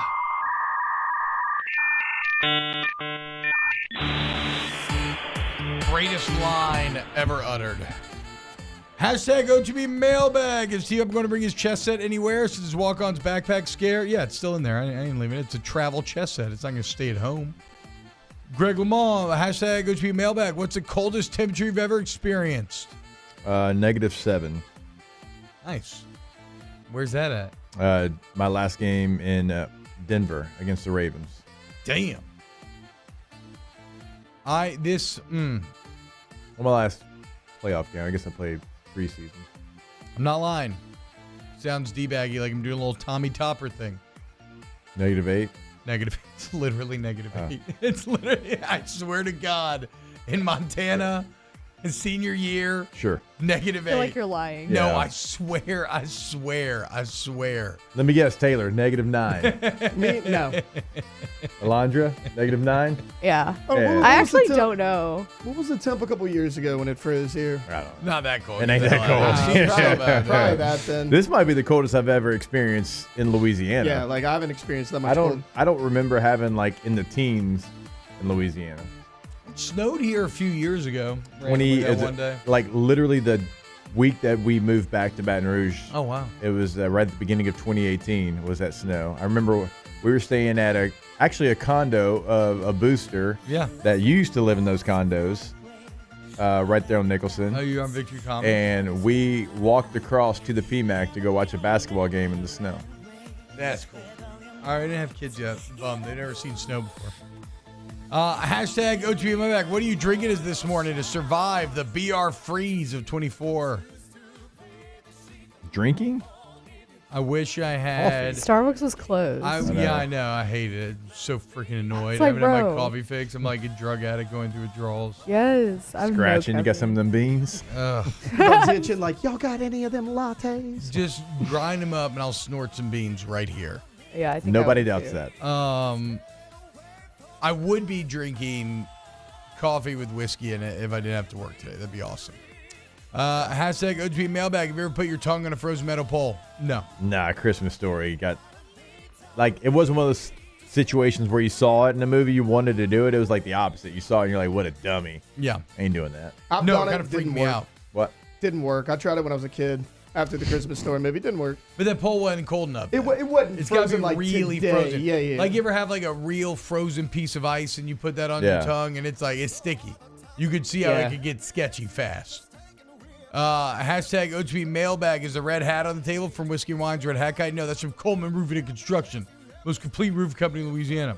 Who's the red hat guy? Yeah, tell me more. That was one of the early Whiskey and Wines that I was on. Oh. He was some dude who was just getting handsy and like making out with some girl basically on And the camera camera? the entire time. Yeah.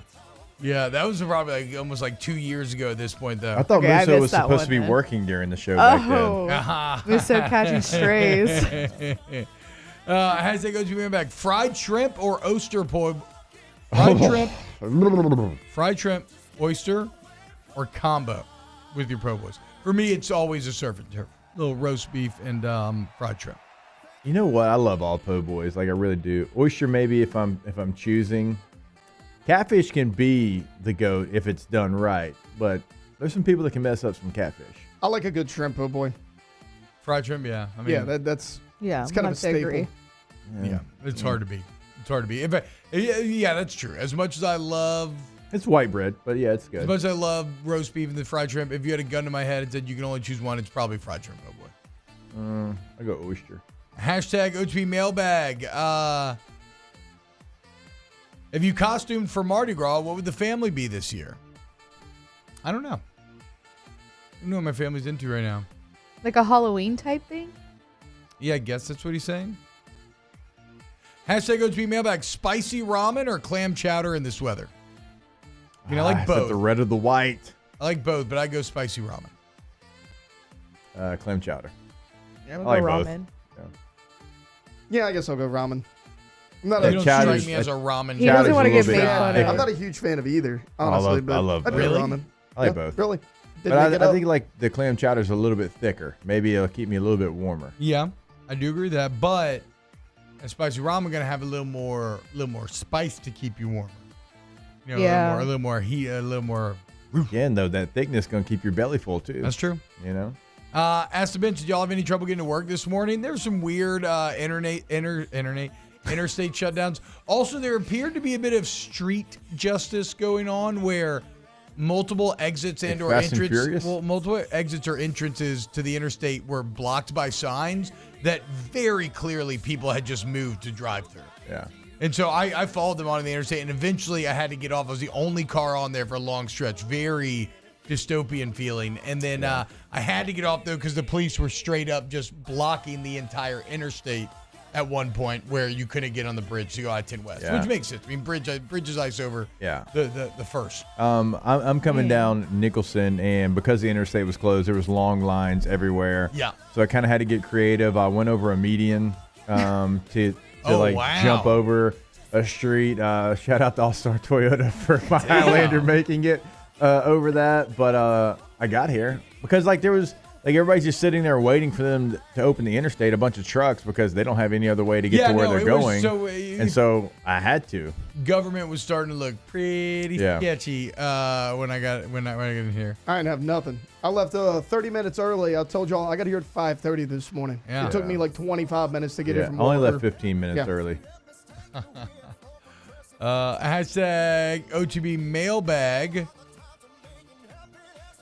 How funny is it that Green Bay has more playoff wins at AT&T Stadium than the Cowboys? It's actually hilarious. It's a little fun fact that I made sure Taylor saw yesterday. Yeah, I didn't even see anybody put it in mailbag. You put that in there. I didn't put it in there. Shoebang did. It's right here. I mean, yeah. 3 wins to 2. The Packers have 3 playoff wins. Yeah. And I'll say, as I was listening to Unc and Ocho, and as Shannon said, it's like somebody coming in your house and having more sex in your bed than you do. Unfortunately. That's rough. Really good analogy. Yeah, Shannon Sharp, I'll take it. I agree. Did y'all know that the Cleveland Browns have 1 playoff win since 1995, and Baker Mayfield now has 2? Yeah.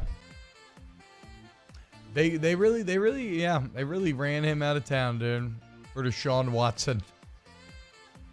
Gross. I'm looking at road closures here on the news. Atchafalaya Basin being closed. That sounds horrible because it's already horrible. They closed it like 10 o'clock last When night. they closed that, early, when they closed that bad boy, I guess you'd have to go. Oh yeah, that's where I got forced over. It's like you would have to go 190. So you'd have to go You'd have to backtrack a little bit, get through Lafayette, go 190. But then how do you get to Baton Rouge if all those bridges? I guess you don't, because both bridges are going to be closed as well. I don't know. So if you commute from across the river, I guess not all people are working today either. Like, we have found out here doing radio that we are essential during COVID, during freezes. Well, radio, I mean, dude. The show goes on. It's funny. You talk to radio old heads, and I mean, they almost get. Like, you can feel the excitement in their loins when bad weather's incoming. Yeah. Bad weather and radio go together like hand in hand. Like working at L back in the day, the amount of, I could tell it was an awful time and a very tough time, but like all things in life that we talk about, a lot of times those are things that you look back on so fondly. Yeah. But like Katrina coverage, hurricane coverage. Yeah, like radio's got to be here because you got to have someone giving you the information. If something goes wrong. So, yeah, weather. I just like telling people I'm essential. We ain't ever going to get left out for no weather. Oh, look, Jake, it was right after COVID when Ida was coming through. They Guarantee gave everybody like a paper. Yeah. And it's like, if you get pulled over, you Yeah. show them this. Dude, I kept it in my center console. I thought it was so cool. I was like, somebody pull me over We had so I it for could show COVID. this. Yeah, we had that for COVID too. I do like when you get the email. It's not just Guarantee. I mean, it's every radio station. It's like, on-air personalities, be at the station like normal tomorrow. Anybody else, only if you absolutely have to be at work do you get on the roads. Well, like, how else? I mean, look, could you honestly make it through the storm if you didn't know what instrument we'd want to play out of all instruments? Because that's the next mailbag question. I mean, wait, what? I'm saying, like we I are get you. essential. Yeah. Like, of course we have to be here. They have to know this stuff. That's right.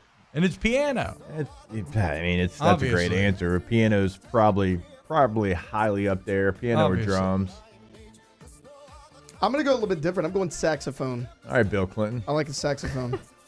It's more like a saxophone. For Bill. For Bill Sure. Clinton, yeah. Yeah, not for Taylor. I like how y'all immediately jumped in to very clearly be like, Not Taylor. Not for Taylor. Not for No, for only Bill. Bill Clinton. For Bill. Yeah. Only For Bill. I'm going to go guitar. What? I actually forgot what the question was. It was like, what instrument would you play? You know, I think we've answered probably like 7 or 8 times over the years. What social emotional concept would your Pixar movie be? I didn't think about that, but I do like that in terms of like a fun pitch sort of segment. All right, let's see if we can get one more good one here. Huh. We don't get any more D linemen in the portals or anyone in the O-line room that can flip. That's not a good place to be. No, I don't know, but like you can't rely on those guys anyway. I don't think on being any good. Over under on number of tables going to be destroyed at the next Bills game. If you set it at 100, I would say over. He said at 350. Oh yeah, that's probably safe there. What's the ideal thermostat temperature at the house right now? Right now with this weather? Shouldn't it be the same though? 70. I don't think so. Oh, you know what I'm saying? I don't know. I think we keep it like 70 degrees is 70 degrees. It's a bit like the question, what weighs more, a pound of feathers or a pound of lead? Yeah, I agree. It should be the same because it's like if it drops below that, your heater kicks on. Normally, if it goes above that, your AC. But as far as temperature, we keep it. I keep it a little bit warmer. I keep it like 72. Yeah, I but keep it Victoria warm. keeps it about 70. Yeah, I used to be a 68 boy forever. Ugh, 68 that's so at night. cold. Now 72 with kids. Although I'm finding the colder I let the house get, the better the kids actually sleep. Because, like, I'll be damned. it makes you sleepy. Like, the cold Yeah. to me, like, when it's cold in here, I get sleepy in here because it's cold And then you get all it's dark. cozy, you get all like cozy and That's warm. And miserable when you're all in here. cozy and warm, you just Yeah, like, it's very just want to go cold. to sleep. You just don't want to get out of bed. Yes. But again, like it's weird because it's cold outside. You feel like, oh, I got to turn the heater up. But no, 70 degrees is 70 degrees. So it doesn't matter. Yeah, I still keep it pretty warm. Ah, Like, I'll kick it up to 74. Jesus, this cannot be true. That sounds great. Greg says 65. Uh-uh. Mark Cumby says 63. Ooh. 63. In here, what's it? Isn't it 63 in here? Isn't that what they keep it on? That's what it says. I think it's broken. I think it's like 40 in here. Yeah. Yeah. It's so cold in here. There it is. Little tip talk here on OTB. Coming for you, Murphy, Sam, and Jody. Already beat you to the punch this morning with a little thermostat talk. I bet y'all aren't even at work today. Yeah, come on. I bet y'all voice tracked all day yesterday. Just wait. All right. Because I got 5 tips for what to do to avoid your pipes bursting during the freeze. Murph, come at me. Coach Mulkey next here on OTB. Off the bench with Hester and T-Bob. What are the 5? Later? Chill Later out. on? Okay. Okay, they're coming. Just wait. You know, you need to have come on out to your home. Tommy's Windows, Doors, and Siding. Damn right. GEAUXTommies.com. You'll see the difference clearly. How about this? 7 years in a row honored with the Angie Service Award. And that's because their customers are blown away. Very strong customer service. Great price point. Massively good reviews. And we put our money where our mouth is at Tommy's Windows, Doors, and Sidings. Just make us one of the bids. Make us one of your 3 bids and let Tommy and the boys prove to you why you need to go to GEAUXTommies.com.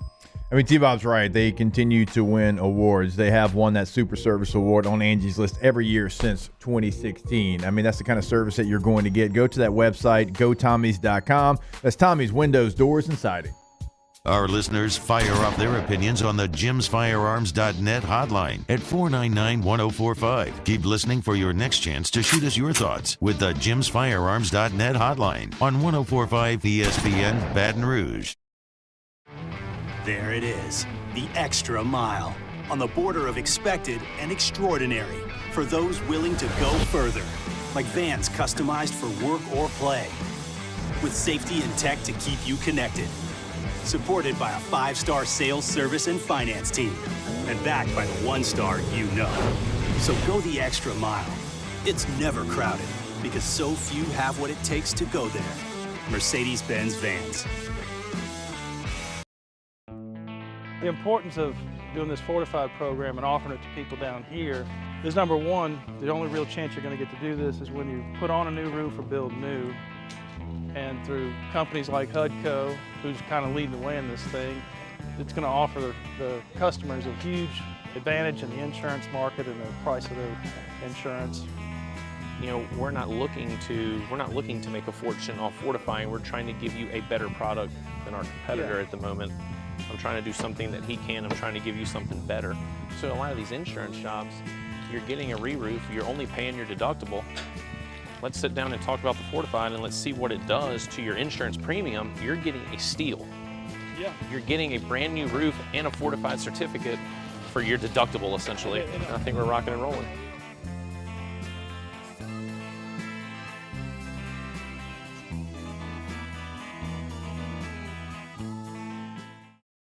Dylan Cruz here to tell you about Six Rings Baseball and Softball Camp. If you live on the North Shore and play ball, go to Six Rings Camps with former LSU assistant coach Dan Canaveri. His knowledge is second to none, and your child will improve and have fun doing it. Camps were held at Coquille Park and Six Rings Academy in Covington with 4 sessions over the summer. Full day and morning only sessions are available from ages 7 to 13. Go to sixringsbaseball.com or call 985-206-9096. Learn the game to love the game.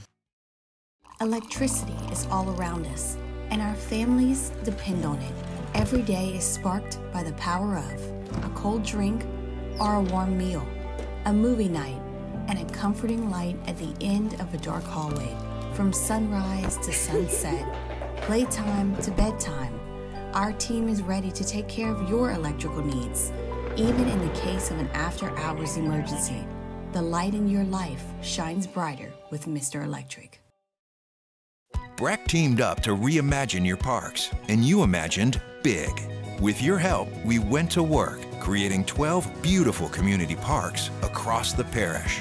A family-sized water park, miles and miles of trails, and parks just for your dogs.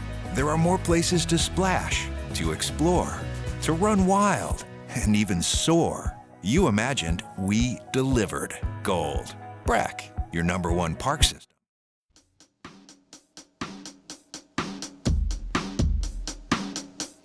And all I am is a man. I want the world.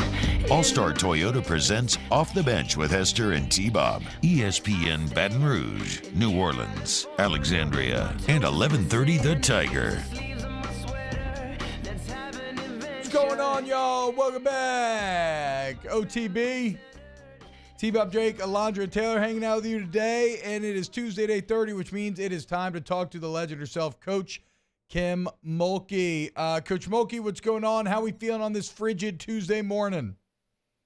Well, you get your rear end handed to you, and you get beat, and then you look outside, and it's all dreary and cold, so you just hope the sun will come out tomorrow, right? Well, and Coach, I know that you obviously you loathe losing. You don't build the resume or the career that you have without having that trait. But it was interesting listening to you kind of break things down in the post game where, you know, it didn't sound like you hated your team's effort or energy levels. Did you just feel that Auburn maybe scored a bit higher in those regards than did your squad? Auburn, we knew, would get in passing lanes, and they would play hard, and they did that. Auburn probably made some shots that they haven't made all year, but your adrenaline's flowing. They had, for the second game in a row, we're breaking records on the road. They never have those kind of crowds. And what happened to us at Auburn, not to take anything away from Auburn, they deserved to win. They jumped on us from start, and they never stopped. We responded a little bit in the first half, went in at halftime with the lead. We have possession going into the second half, third quarter. We don't get a good shot. We just did not have it that day, and a lot of that has to do with Auburn. We missed 9 free throws. We missed 12 layups. If you just make a third of those, you only lost by 5. We had no leadership in critical moments on the floor. We had no person to calm us down and say, we're okay. And it's a case where we didn't get to practice yesterday. We had to give them the day off. And so we'll get in the film room today and obviously watch Auburn things. But then we've got to move on to Alabama. Coach, you mentioned that leadership. One of the things after the game, and obviously it's a team game, but Angel Reese did take to social media and said, "This one is on me. We're going to be good. Go Tigers." And to see her take that kind of leadership, does that help, knowing that you mentioned like you'd maybe want to see more of that on the court at the end of the game? Well, everybody wondered why I had Angel with the ball in her hands in a 1-4 flat to try to tie the ball game. Yeah. I would never normally do that. But you have to make split-second decisions. And through the course of the game, guys, this is what was taking place. We were struggling to make a pass from the point guard to the wing because we wouldn't make the extra effort to go stack, use the screen to get open. Then when we did catch it on the wing, those posts are only going to be open a couple of seconds. We weren't able to deliver the ball to them because of the pressure on us at the wing. And so I'm thinking, I want Angel to take this shot. Now, if we go do what we normally do, am I ever even going to get the ball to her? Because that's how it was the whole game. Everything was just difficult and hard for us. And I give credit to Auburn for that.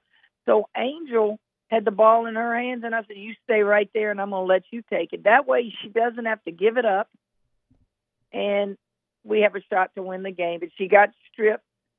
Looking back on it, you can question what you might have done differently. All coaches do that. But at the end of the day, that was my thought process, was if I don't let her just do it right here, she may never touch the ball again because we struggled the whole game. Well, and I mean, look, it's impossible to argue with that logic. I guess that's one of the weirder parts about coaching, right, is like it's such how we judge it on this side is all based on the results, and we don't always give a lot of credence into the logic behind the decision, which can be good even if sometimes the results don't work out. But coming out of this game, so you mentioned things like not being able to get the ball in the post, and I know you talked after the game as well about how you just felt like it was pass, screen, shot, not really reversing it, not really getting into that flow.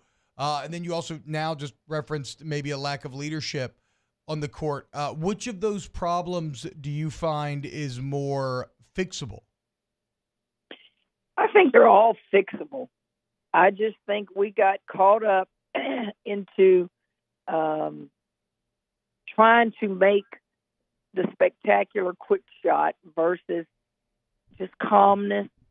Some of that is experience, being put in that setting before. Some of it was just frustration. Some of it was how good Auburn was playing. But it got our attention. And I didn't think we were going to go undefeated the rest of the year. Who does? But you need to beat the teams you're supposed to beat. Auburn had not won an SEC game. What this team has to understand, the new ones, which we have a lot of new ones, other than Angel and Flage and Poa, the new ones don't understand the target on your back. The target is just not, guys, that we won the national championship. Target is, it's personal with some of these kids you play against because some of them wanted to come to LSU and play. Some of it is the way we play, the celebrity of some of these kids on social media. You brought this extra attention to yourself, so you're going to get just a little bit more from teams. And I think you're seeing that. And they have to be able to be ready for that. Coach, next time out going against Alabama, 15-4 overall, and they've won a couple of SEC games already as well. What's kind of maybe the early scouting report on Alabama? Well, they're shooting that ball pretty darn good from the three. And I know Christy very well. She and I work together at Louisiana Tech. She'll have her team ready to go. They may or not have the athleticism that Auburn does on getting in passing lanes and things like that, but they're fundamentally sound.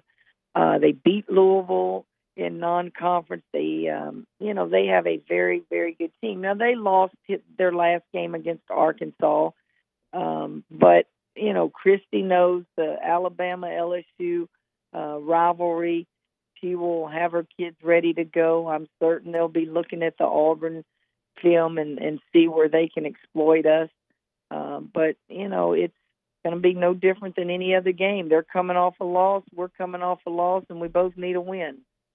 And when you kind of mentioned getting these new faces to understand the target on the back, the pressure that comes with the celebrity and everything else. So when you have Michaela Williams or Haley Van Lith kind of struggle in the way that they did, how do you, like in football, we always talk about the old one snap and clear mantra, right? Doesn't matter if you were good or bad the last snap. All that matters is the next snap. Do you have something similar that you try to hammer into these players? Well, first of all, I'm glad those two kids are on our team. Those two kids are outstanding players, and they belong to us, and we love them. You're going to have bad games. That's just part of it. If the bad game bothers you for a period of time, you'll do something about it. If that bad game is just, no big deal, you're going to continue to have bad games. Great players want to fix and apologize and show that that's just a bad game, and you know what? I'm going to flush it, and I'm going to do better, but it bothers me. It bothers me that I turned it over. It bothers me that my guy got an offensive board with the game on the line. It bothers me that I let my team down. If you have that mindset, you're going to be fine. Coach, best of luck this Thursday, 8 p.m. in Tuscaloosa, then returning home for a great game against Arkansas this Sunday in the PMAC, 4 p.m. Pack out the PMAC. Coach, there's been a lot of news in Tuscaloosa recently. It seems like a great chance for him to introduce some of those new coaches. I'm sure the setting's going to be as wild as ever down there for y'all. Well, it has been on the road. I can't explain it other than I told somebody I've been doing this a long time. I've taken national championship teams into places.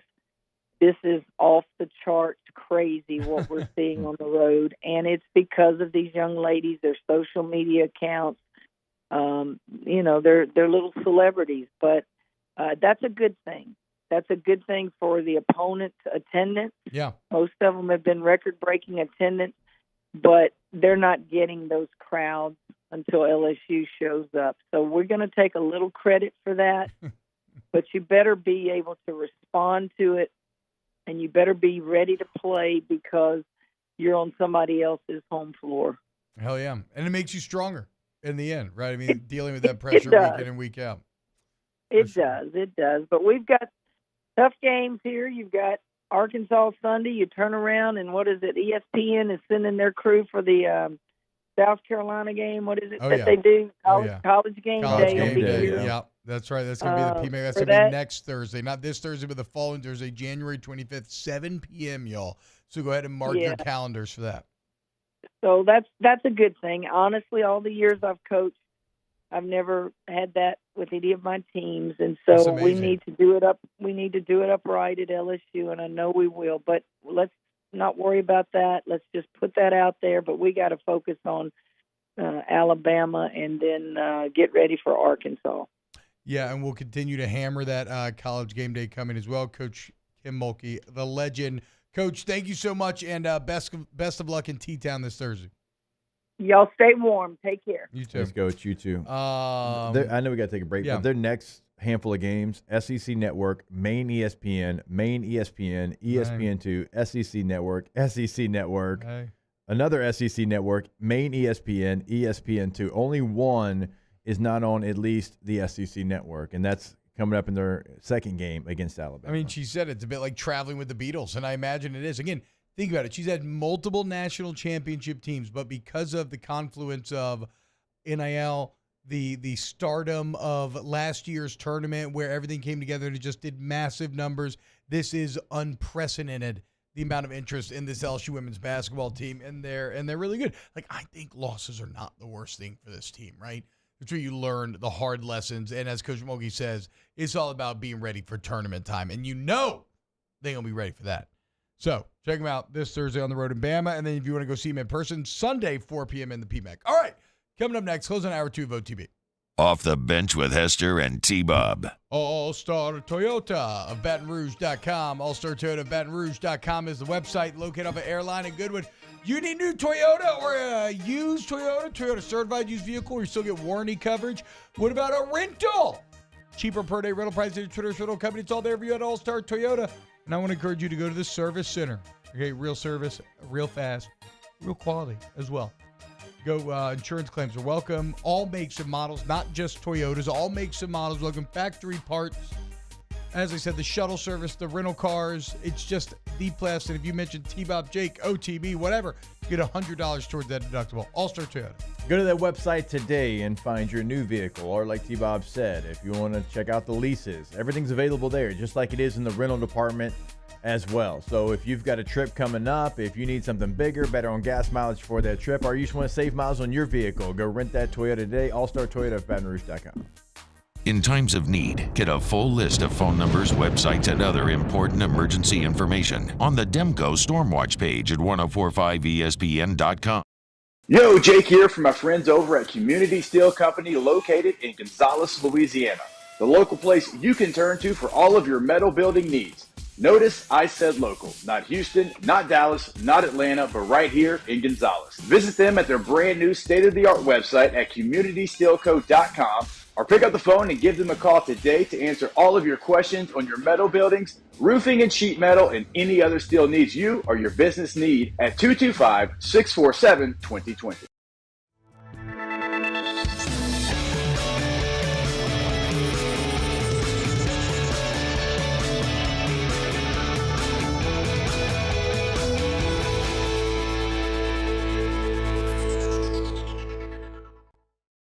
Follow us on Twitter at 1045ESPN to cast your vote in the Citizens Bank and Trust Poll of the Day. Vote daily inside Off the Bench, live at lunch on Palmer. And after further review, Citizens Bank and Trust brings you the Poll of the Day via Twitter at 1045ESPN.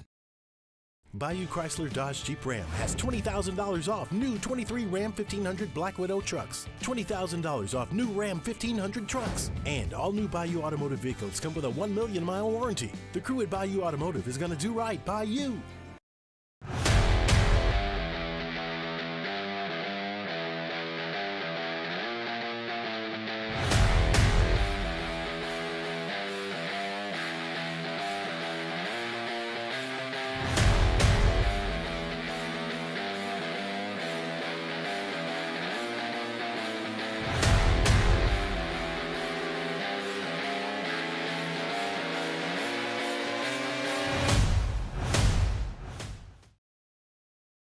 At Relief Windows, we're more than windows.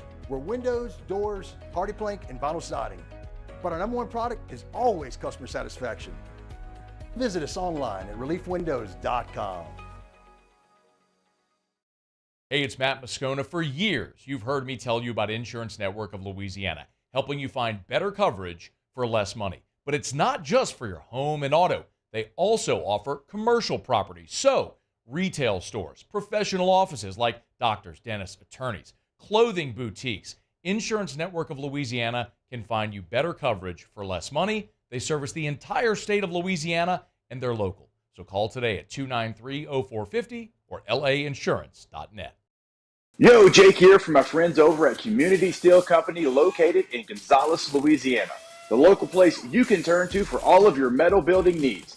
Notice I said local, not Houston, not Dallas, not Atlanta, but right here in Gonzales. Visit them at their brand new state-of-the-art website at communitysteelco.com or pick up the phone and give them a call today to answer all of your questions on your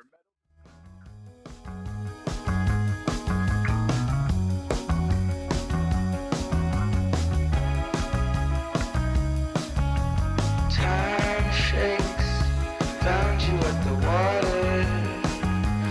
First you were my father, now I love you like a brother. Earthquakes shake the dust behind you. This world at times will blind you. Still I know I see you. All-Star Toyota presents Off the Bench with Hester and T-Bob. ESPN Baton Rouge, New Orleans, Alexandria, and 1130 The Tiger.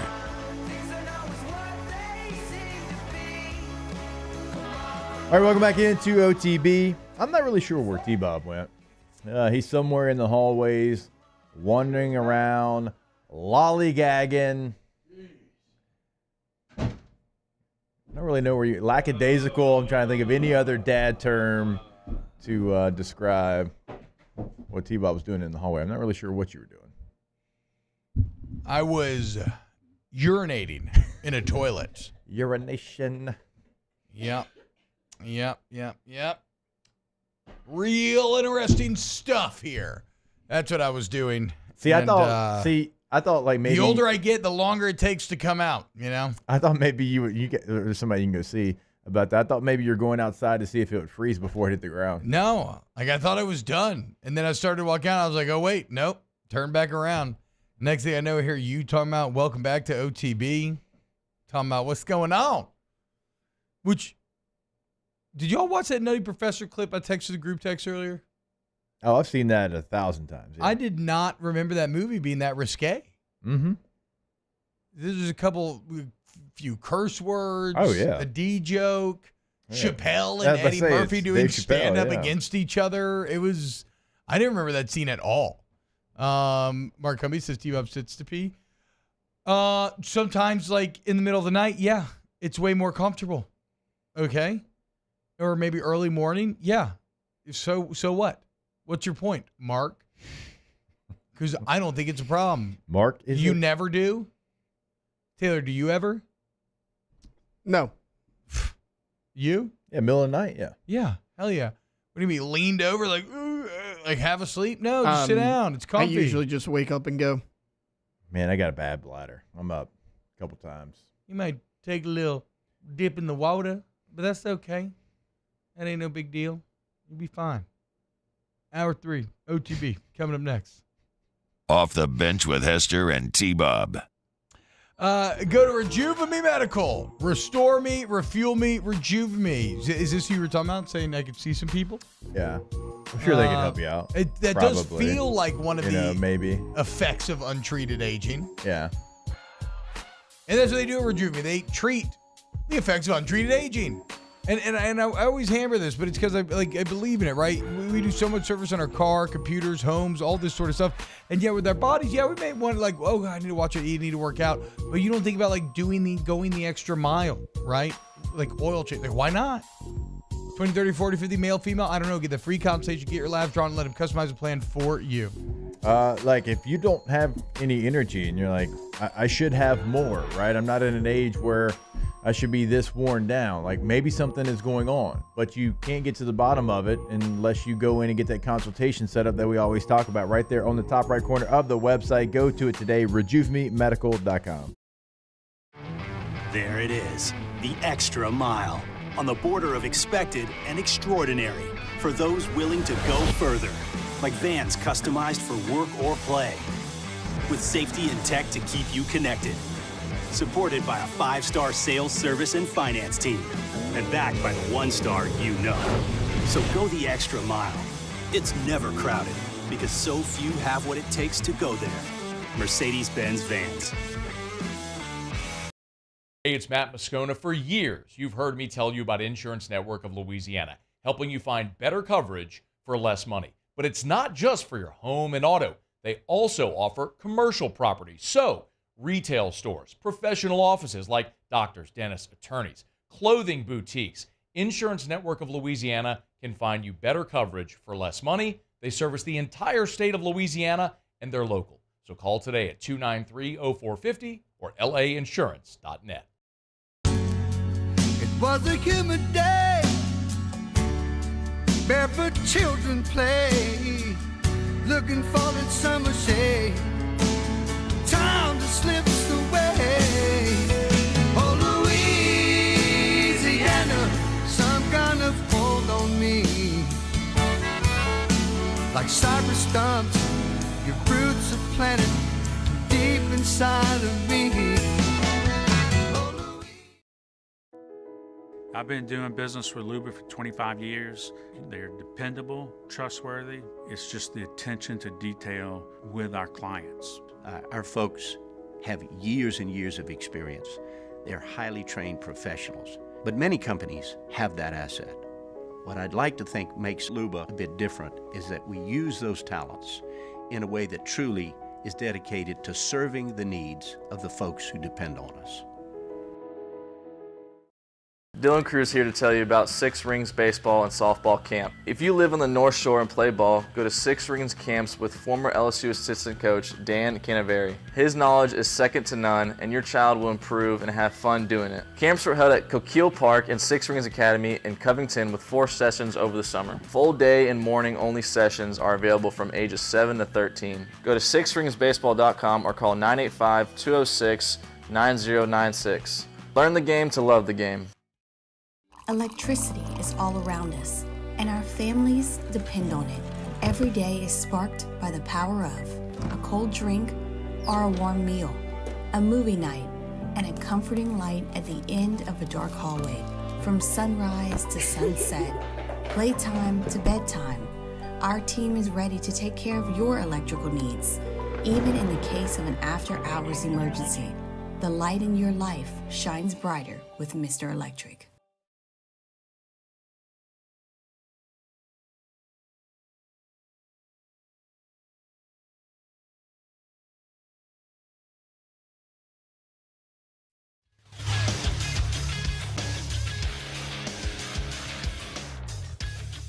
Good morning. It's 9 a.m. here on Tuesday, January 16th. Today in Baton Rouge, you can expect mostly sunny skies with a high of 36. In hour 3 of the show, we talked to Nick Underhill at 9 a.m. And then, of course, we close the show out with Ask the Bench. If you've missed hours 1 or 2 of the show, you can catch them in the on-demand section at 1045ESPN.com. You can follow us on Twitter or Instagram at OTB_ESPN and watch us on YouTube at the 1045 ESPN channel. Hour number 3 of Off the Bench, live from the Mercedes-Benz of Baton Rouge studio, starts now. Let we go! All-Star Toyota presents Off the Bench with Jacob Hester and T-Bob Hebert. Yeah! Off the Bench with Hester and T-Bob. Hey, they said I got to come off the bench. All-Star Toyota presents Off the Bench with Hester and T-Bob. Yo. Yo, what's happening, y'all? What's up? Welcome back, OTB, hour number 3. And Jamie in the chat says he pees 12 times a night. It can't be true. That's crazy. Are you getting up twice a night, Jay? Probably. Damn. It's gonna make it tough to get that REM sleep, dog. I don't think I wake up at all during the night majority of the time. I mean, for my kids, my stupid kids wake me up all the time, but not a pee. Nick Underhill. Why are they stupid? What? Why are they stupid? Because why are they dumbass sleeping? That's why they're stupid. That's what kids do. They wake up. Yeah. I think that's pretty objectively dumb. You know, it's smarter than waking up when you're supposed to be sleeping when you're supposed to be sleeping. It's way better. You're going to feel way better in the morning. So, yeah, that's why I think they're stupid. All right. Nick Underhill, New Orleans football, Nick_Underhill. Nick, what's going on, man? How many times do you pee a night? 0. Did you say that gentleman pees 12 times a night? I think he's trolling. He has to be trolling because that's a medical condition at that point. Like that's actually torturous. You gotta go see somebody. Yeah, you're gonna end up like I'm looking for a movie where the guy doesn't sleep. Anybody can help me out I'm here? sure there's a movie called Insomnia somewhere. Yeah. On Elm Street. Yeah. Okay, yes. You're going to end up feeling like you're one of the characters of Nightmare on Elm Street. Sure. Not exactly what I was thinking, but that works, Alondra. Good job. They don't sleep. 12 times a night. You better not sleep. Crazy. That's a hospital visit. Yeah. I think, what do you think Dennis sounds at? 3-4? Something like that? No, I'm just kidding. We don't need to get into that. I don't know. Drinks a lot of Starbucks walking into the stadium. But that is not wholly where we're not going to start because it's funny, Nick, doing this show, you know, we talk about Louisiana sports, right? And so a lot of times we'll be doing like national topics, sometimes, especially during something like the NFL playoffs, right? Where it is the sport going on right now. So, of course, it's going to garner attention. But you can't help but circle back around to the Saints. And so right now, I think it's a little tough and feels a little painful when you watch Baker Mayfield go out there and dominate, win the NFC South, dominate the defending NFC champions in a playoff game while he's making $4 million a year, and you and Derek Carr making $40, and you see like Mike Vrabel get fired, Bill Belichick Pete Carroll. You see potentially Nick Sirianni. Like guys with tons of success and very good resumes who are now hitting the market because they were not good enough, and yet here at the Saints, you have Derek Carr for $40 million and Dennis Allen. I'm going to kind of take this a different way, though. Like, and you guys are going to hate me for saying this, and everybody listening to it is going to kind of hate me for saying it. And for 6 months, I didn't agree with what I was about to say. But the playoffs to this point are kind of proof positive that you just kind of try to get into the playoffs and anything can happen. Like, I think Tampa's proof positive that you can just get in and win a game. I think the Packers are proof positive of that. And, like, you got to aim higher, but, like, it is kind of like it just so happens to be like when you play a team, because nobody's any good. Like if you play Philly early, you're getting smoked. You play Philly late, you're probably beating them because they aren't a very good team. And I don't think there's a lot of good teams. So you kind of just get in there and try to win a game. But, you know, I do think that you got to be aiming higher, like just trying to get in and make something happen isn't good enough. But that's kind of the damning part of this, though, Nick, right? Is that I ain't talking about Super Bowl. Like Jake knows this from us doing the show so long together. I hate this whole idea that everything has to be like, if you can't win the Super Bowl, then what are we doing? No, like the slow incremental improvement is a thing. But if we look at Carr and Allen's resume, there's not a ton to fall back on in terms of just making the playoffs. Yeah, I mean, look, I agree with that. I mean, and the other thing with Tampa, too, is like, yeah, they got in, they won a game, but like now they got to pay Baker. They're going to have a worse draft pick. Like that's maybe not the greatest situation either. So it's tough because like you see these bad teams winning playoff games, and it's like, well, the Saints could have probably won yesterday. Like if they had just gotten in, you know, if they didn't blow the Green Bay game, like everything's probably a little bit different. And you know, I'm not trying to like put the spin on it because like I'm the biggest critic of what they're doing, and I don't think it works. But like as a sane, logical thinking person, like I'm watching these games this weekend, and I'm like, damn, Mickey got one up on me here because, like, I've been killing him for this strategy all year, and it's like he was kind of right, like, all along. Jesus, car just wiped out. Do not pump your brakes, man, if you're out driving right now. That's what people do when they spin out. Somebody just spun out? Yeah, they spun out and just hit a guardrail. A public service announcement there. Oh, wait, this is kind of funny because you're used to this. This is nothing for you. Yeah, but, like, we can't drive in the rain, though. Like, we pull over and the stuff you guys just drive through up north. So, like, there's just, you know, stuff that's part of life that you're used to. Yeah, and for those that don't know, Nick worked in New England forever. Did you grow up in New England, Nick? Erie, PA. So okay, hell yeah. That's where the wonders are from. That thing you do, yeah, Erie, PA. Yeah. So as far as the Saints, look, everybody's back in the building today. Yeah. No, it's fine. Go ahead. I'm sorry. This got completely derailed. Okay, everybody's back in the building today. Action. Yeah, I mean, if there's going to be anything that happens today's probably the day. I'd guess maybe later today. I wouldn't be surprised to hear from some people today. You know, I think that if there's going to be action, though, it's probably going to come a little bit later today. They were off last week and yesterday. Everybody's back today. They've kind of been going over, you know, what's going to happen, what's going to change. I think if anything's going to change, we'll start hearing some of that stuff really soon. Do you think? Well, what's the most likely thing to change? Like something has to, like even if it's minor, like something has to. Like, what do you think the most likely outcome of today would be? Yeah, so I mean, look, it's been kind of cagey, and I don't know if it'll be like today actually that happens, but people have been kind of cagey about things, and I think you see Joel Thomas take like a lateral interview in New York.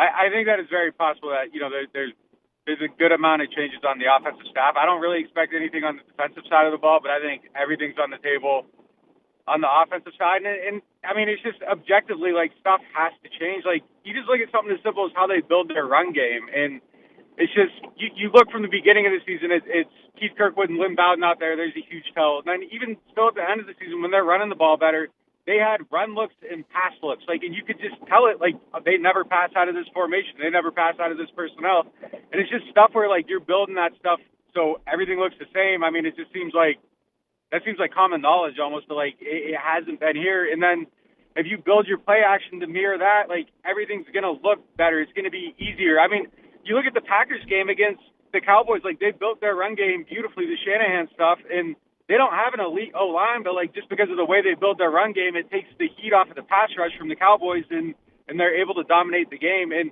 we saw a little bit of that with the Saints late in the year. Like the last 4 games, they got better at it, but like there's still a long way to go. I just think they need to do things to where there's consistency and they're just doing more common sense things. And I hate to put it like that, but like it just really feels that way at times where they're just shooting themselves in the foot, and it's just like, guys, do this, and they don't. Like they got to get to a place where that stuff's just happening. And I think there's a lot of justification in changing things. The weird thing is I think Pete Carmichael kind of turned it around the last couple games, and for a group of people that like to keep things similar, there might be enough there for them to hold on to that. I couldn't if I was the coach, but like just looking at it and trying to think how they think. I mean, there's a couple things there where I think this isn't the slam dunk that it was maybe 5-6 weeks ago. Does that decision lie with DA though? I mean, given that like it's this is his make or break year, is he the one? Do they empower him to be able to make that decision on Carmichael? Yeah, they do. I mean, I think he meets with everybody and they all talk about it. But yeah, he's definitely empowered to do it.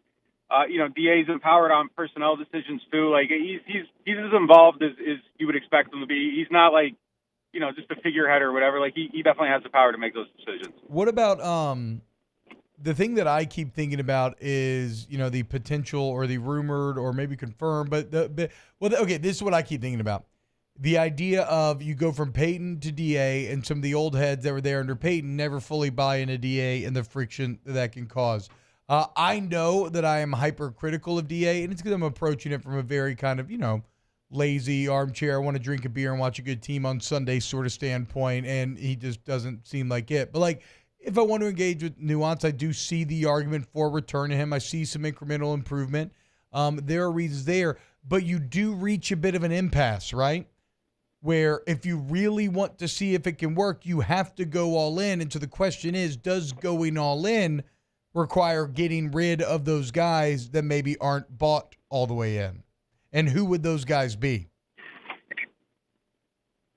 Yeah, it's unfortunate because, I mean, I kind of do feel like if you have people that aren't bought into the program, it kind of poisons the program a little bit. Yes. And I think there's a handful of people to where, I mean, that's definitely something that you could be looking at for sure. It sucks that you can't just figure it out. And it's always like easy to say that, like just figure it out. But like sometimes that stuff's just impossible to do. I mean, like C.J. Gardner-Johnson was someone that kind of had to go early on because he wasn't bought into the program, and they thought that had to happen. I mean, it's very obvious. I don't think we're breaking any news here, like saying that DA and Marshawn Lattimore seem to be at odds. I mean, for 2 years. This was something that happened last year. And there was a comment in the press conference, and I don't think it got like widely picked up on.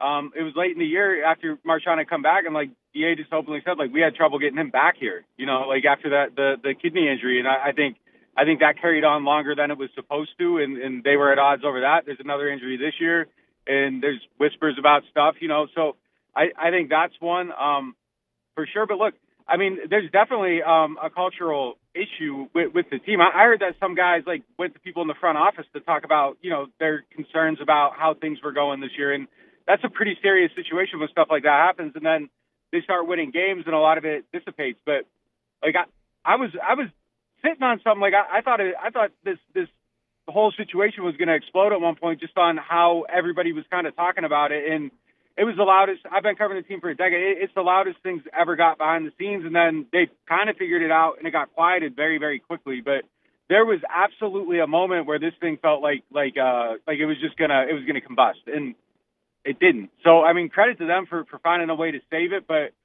to me, I'm always going to side with players, especially like when the situation isn't in the playoffs. It's just tough for me to not do that, but they're sticking, with the coach, I think. And if you're doing that, I mean, I think absolutely the people that are kind of poisoning the pot, and that's probably a strong way to put it, but like the people that aren't bought all the way in, like if it's affecting your ability to lead, I think you do have to do something about it. It's just so confusing to me because of the things that you just said about Lattimore. And this is a player-driven league, Nick. That's what it is. You got to have players to go out there and win. And if Dennis Allen had this resume like a Belichick where you could fall back on it, okay, maybe you side with the coach in that aspect of the argument. But when you don't have the results on the field and like the situation in the season with Jameis not deciding to take a knee, and then the players having his back. I mean, all the players having his back, and Dennis Allen apologizing. There's friction there. And I just cannot for the life of me understand why the Saints continue to side with Dennis Allen and not the players when we're talking about veteran players. We're talking about players you have under contract for a long time. It's just time and time again, it feels like they side with the coach. And I can just tell you, like, from a player perspective, like, you start wanting to bring in people to New Orleans, they see that. And they're like, yeah, you're going to have to overpay me to come there because y'all always take the coaches back. Yeah, absolutely. I mean, look, the thing with the way the season ended, I think I probably thought that was a bigger deal than most of the other people that covered the team. And it was nuts to me, though, that DA goes up there after the game. He says what he says. It's a strong condemning of everything that happened. And then they're tweeting in public supporting Jameis, which to me, there's no other way to read that but saying we're with the player, we're against the coach. Like, I'm sorry. Like, I don't know how else to see that. If you're tweeting that out and you're doing it after a period of time, you've thought about what you're saying and you're still moving forward with it. That was crazy to me. Like, it felt like, I don't think it was like a planned mutiny or anything like that, but it was like something that happened and they were like, yeah, we're gonna let it be known how we feel about everything. And it was a lot of people. I mean, it's straight up shocking to me. So I'm with you, Jake. It's confused. The whole thing is confusing to me. You know, I just try to talk about things in the sense of like what I think they're going to do and what I like, how they think. But like the way I think I'm just surprised by the direction of everything. And, you know, I was saying to T-Bob last week, like, I feel like this is kind of where Mickey's legacy, like he's doubled down on this. And I think his legacy is kind of riding along with this working now because there's a very clear breaking point here. If you want, you know, there's enough reasons to do it. It's justifiable. You went all in. You missed the playoffs. The season ended weird. There's friction. Your best player on the team, you know, a top probably 20 player in the NFL, Marshawn Lattimore. Like, it seems like that situation's going to explode. Like, there's enough reasons to say, all right, like, we tried this. It didn't work. We're going to move on. Like, there's a lot of friction. But, like, you're saying we can fix it, and it's going to take getting rid of players and doing all kinds of different things. So, yeah, I mean, I think Mickey's tied into this now as far as his legacy is concerned, and they got to get it right. And, look, I don't think it's impossible to get it right. Like, if you get the right OC and DA can focus on the defense, you got the right OC that can kind of handle the offense and get it working, there's definitely a possibility that this thing works. Like, yeah, you know, everybody hates to hear it, but they were a game away. So, I mean, it is possible, but it just feels like everything's kind of going the wrong direction, even with the way the season ended. So, like, I just can't believe anymore. I can't buy in. I can't be the person that's like, yeah, I think this. No, like, I got to see it now. And, like, just too much bad is happening. Yeah, man, it's a little bit confusing. And it just, like, sitting from a distance, it seems like there's enough things where it's just like, yeah, this probably feels like a point where you might want to try to do something different, and they aren't. So it's just, I don't know. Like, you got to just kind of wait and see. But, like, I don't think getting rid of your best players and you know, moving on that way is the solution. But maybe it is, and I'm wrong. But it's hard to see it right now. Well, that's what's crazy. I mean, there's the rub, right? If your best players aren't the one, or if some of your best players are the ones that aren't fully bought in, are they hamstringing you more than they're helping you? And if they are hamstringing you, do you commit to a course of action to a guy where if it fails, he's going to be gone next year? Like, it's some wild high stakes decisions that have to be made this offseason. There's cap management, there's everything else. And if you want to stay on top of it all, you want to sign up for NewOrleans.football. I'm a very fulfilled subscriber for multiple years now. The absolute best when it comes to all of your Saints talk. Nick, congrats on the new studios, dude. How does it feel? It's kind of crazy, man. Yeah, it's we're moving up. Got out of the backyard studio. Got a spot on Veterans Memorial Boulevard, straight down by the mall in Metairie. Oh yeah. Yeah, it's unbelievable, man. I can't believe how it's kind of gone quick. 4 years, but yeah, we're moving up and just keep trying to do new things. You still got that little sushi place over there, little red house by the mall. I only eat cooked food. I have no idea where any sushi place is. That place is fire. They make their own wasabi and it's fire. Trust me. Damn, Nick, come on. We got to get you on some sushi. I'm from Erie, PA, man. We eat hamburgers and, you know, that's pretty much it. Like, there ain't no sushi, man. Fair. Shoveling snow. Well, be safe on the roads out there, man, and enjoy the new studios. New Orleans on football site. Go sign up today, y'all. Nick_on. Thank you so much, Nick. Take it easy, brother. Yeah, take it easy, guys. All right, when we get back, More OTB, but first, I do want to remind you to go to Patient Plus Urgent Care. It's freezing out there today. You get a little cold, a little chilly, whatever the case may be. You go to Patient Plus, you get that quality care for life's little unexpected moments. They have this digital profile system. And really, again, it starts at Patient Plus. You drive up and you're like, whoa, that is a nice building. And then you go inside and you see the technology and these little iPads. You sign on the iPad, tap, tap, tap. If you already have a digital profile, it's literally just like tap, tap, and you're in. Otherwise, like other new doctor's office, you fill it out the first time, right? But then you go in the rooms, and the rooms are massive, right? And the scales are nice. It's so crazy, the investment in facility, in technology, in testing to make sure that you are getting the best care that you can. But what is that without the best doctors and nurse practitioners? Well, they got you there as well. Patient Plus Urgent Care, patientplusuc.com. Ask about the membership while you're in there. See if it's something you're interested in. You get unlimited visits. And if you go just twice in a calendar year, you're coming out ahead. That's Patient Plus Urgent Care, patientplusuc.com. Mark, OTB coming next. Off the Bench with Hester and T-Bob. ESPN Baton Rouge, New Orleans, Alexandria, and 1130 The Tiger. Our listeners fire off their opinions on the jimsfirearms.net hotline at 499-1045. Keep listening for your next chance to shoot us your thoughts with the jimsfirearms.net hotline on 1045 ESPN Baton Rouge.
Hey, it's Matt Moscona. For years, you've heard me tell you about Insurance Network of Louisiana, helping you find better coverage for less money. But it's not just for your home and auto. They also offer commercial property. So, retail stores, professional offices like doctors, dentists, attorneys, clothing boutiques. Insurance Network of Louisiana can find you better coverage for less money. They service the entire state of Louisiana, and they're local. So call today at 293-0450 or lainsurance.net.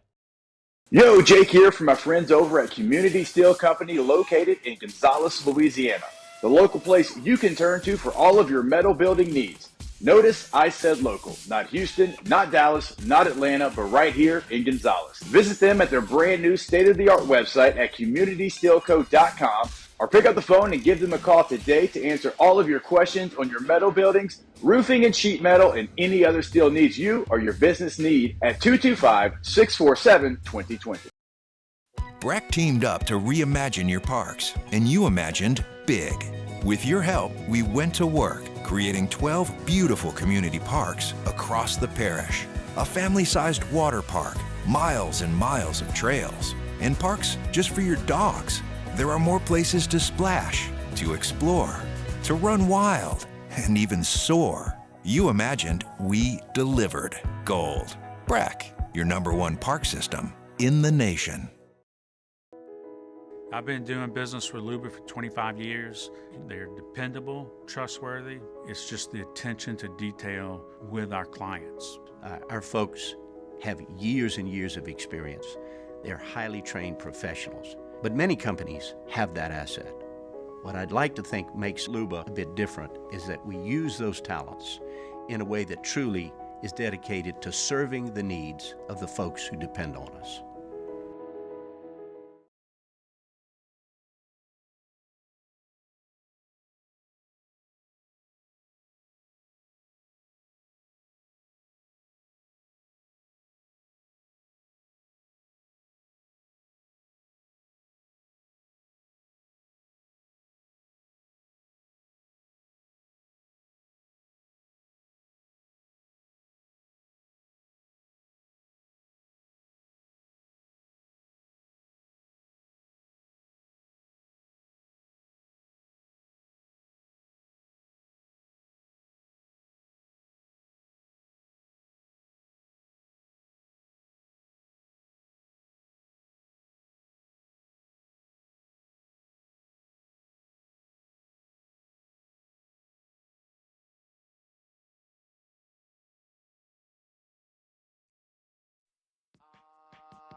All-Star Toyota presents Off the Bench with Hester and T-Bob. ESPN Baton Rouge, New Orleans, Alexandria, and 1130 The Tiger. Yo, what's happening, y'all? Welcome back. Wow, I haven't heard this song in a long time. The New Orleans Pelicans played yesterday, and they fell to the Dallas Mavericks, 125-120. Did Luka play the game in which Jordan Hawkins dominated?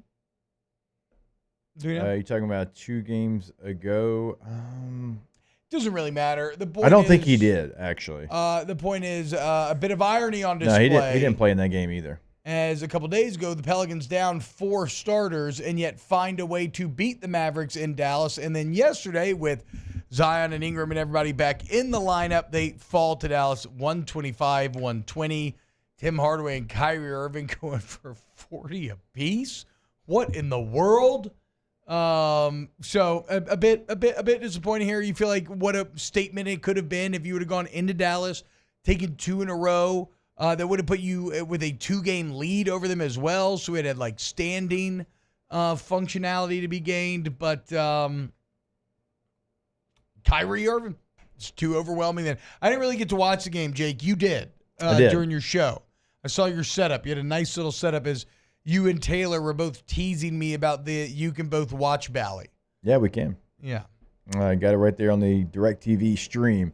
I mean, obviously, you let Tim Hardaway score 40 points. It's probably going to be a long day for you at the office. Brandon Ingram didn't play his best. He was only 3 of 14 from the floor. It got chirpy. The game certainly got chirpy there for a little bit, but unfortunately, when it got chirpy, the Mavs actually became the aggressor. The Pelicans were, at that moment, the aggressor, and they were on a run. And then when it became chirpy, well, then the Mavs actually went on a run, and the Pelicans late just could not match their intensity.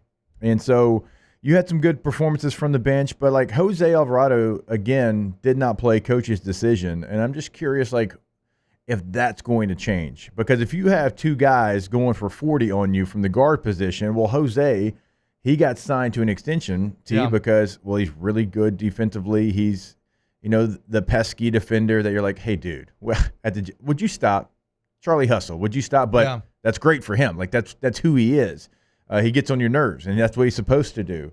And so I'd be curious to find out maybe why you don't play him in those moments. And I know Daniels is a good defender as well, and I know you want Hawkins in there because of his offense. And, I mean, Hawkins was efficient. I mean, 3 or 4 from the field yesterday as well. But I think they need to find some time for Jose, like if they want to stop the bleeding. It's like, hey, we can't guard this guy. Herb can only do so much by himself out there.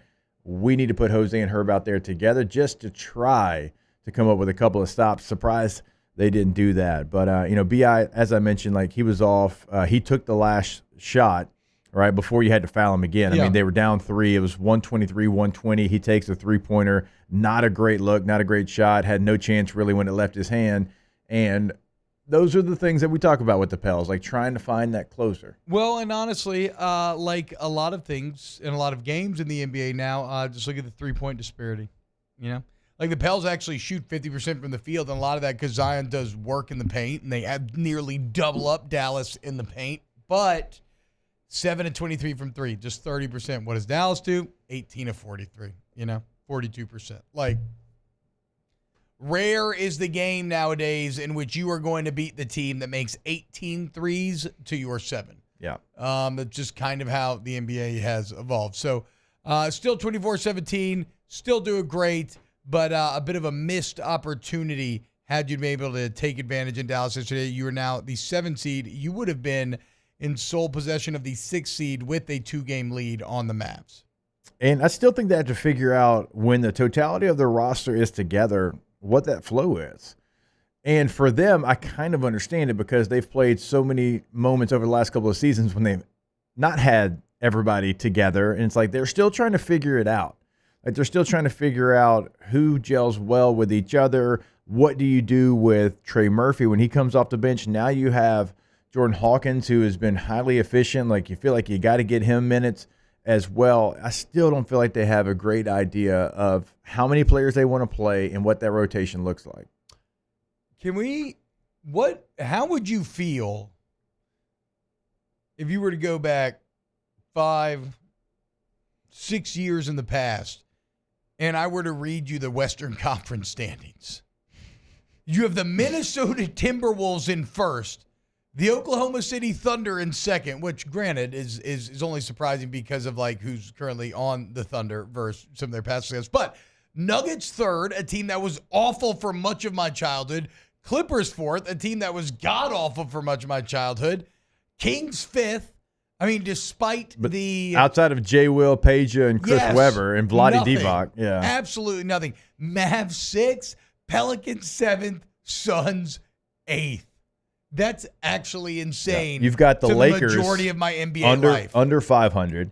You've got Golden State well under 500. You've got the Spurs 7-32. The Spurs are dead last.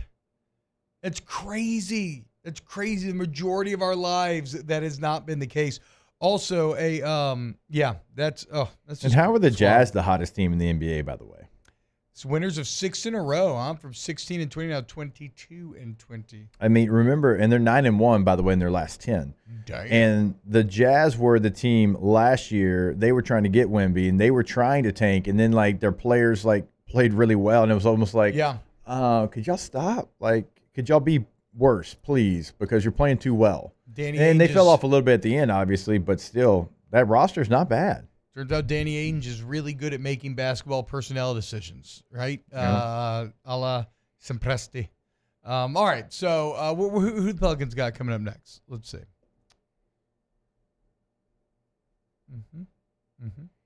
They have the Hornets coming up, and it is in the blender, and that is coming up tomorrow. Okay.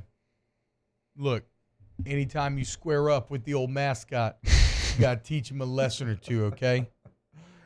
Oh, the Hornets are bad. The one thing I miss from the New Orleans Hornets is chanting defense when the other team has the ball. You know, things I don't understand. It was great, Taylor. Things if I you don't shake your head, you never experienced understand. Like the Hornets. All right, you were the Bobcats, which is an awful name. Awful uniforms, awful rebrand, the whole deal. But then you get the Hornet name back. And you get it back, and people are excited because of like the old starter jackets and that logo. And then you don't use that logo. You have this arena football looking logo. Why do people do that? Just go back to the old logo. That's why people enjoyed the starter jacket, was because of the old logo. New Orleans doesn't use it anymore. They don't need it. You got this horrible. It looks like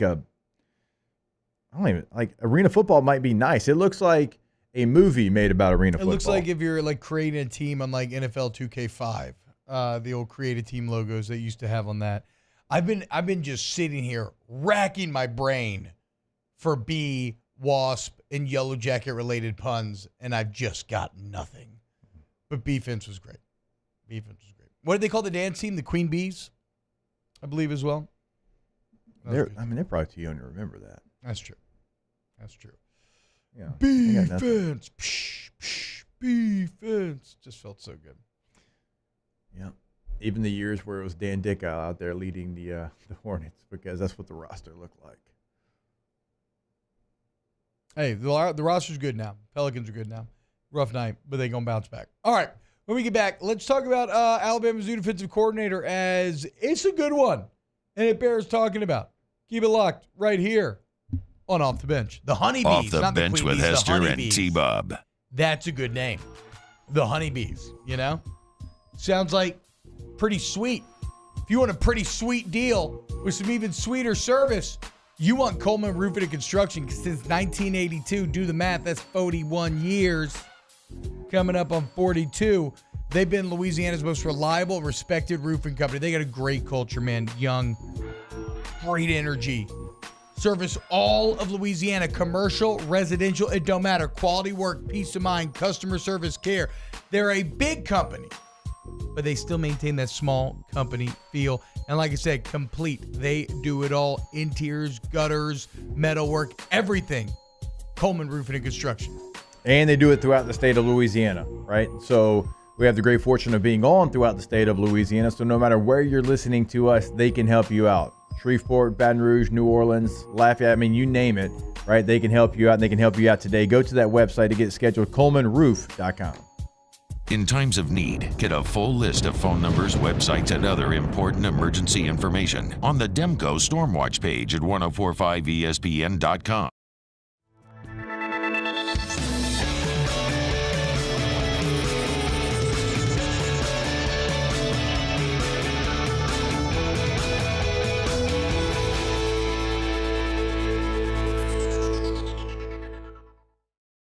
Follow us on Twitter at 1045ESPN to cast your vote in the Citizens Bank and Trust Poll of the Day. Vote daily inside Off the Bench, live at lunch on Palmer. And after further review, Citizens Bank and Trust brings you the Poll of the Day via Twitter at 1045ESPN.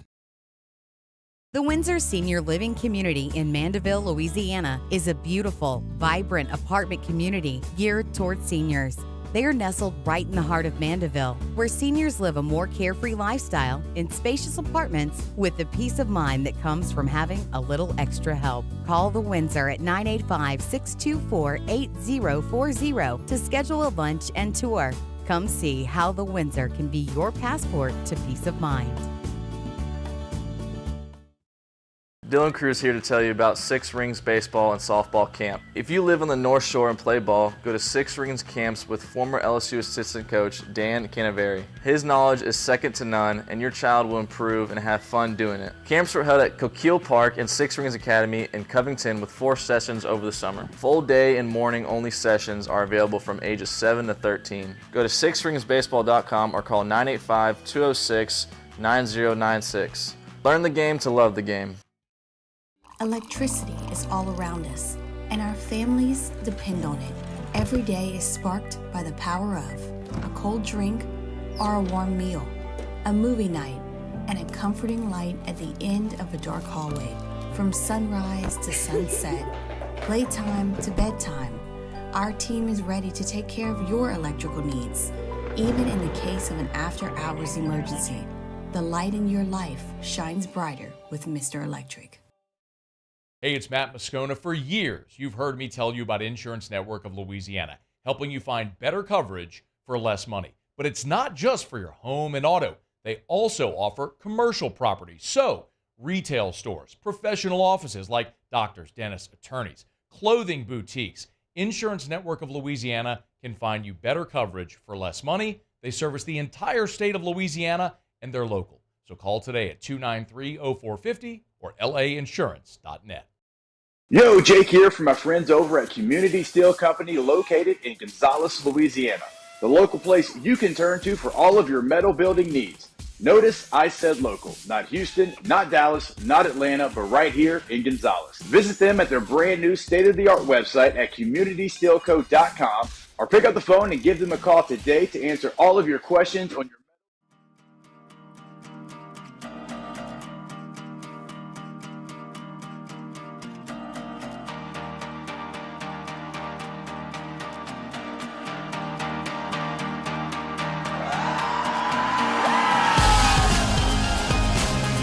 All-Star Toyota presents Off the Bench with Hester and T-Bob. ESPN Baton Rouge, New Orleans, Alexandria, and 1130 The Tiger.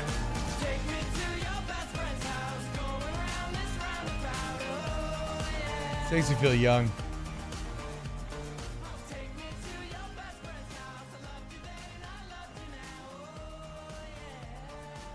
Kano Sushi is what I was looking for. If you know, you know. Hidden gem. You literally, you weren't going to be able to move on until you found that out. Yeah, I texted my wife. She remembered. Shout out to her. Oh, shout out to Caitlin. If she would have been listening to the show. There's a lot of horny talk going on in the chat. Bonk.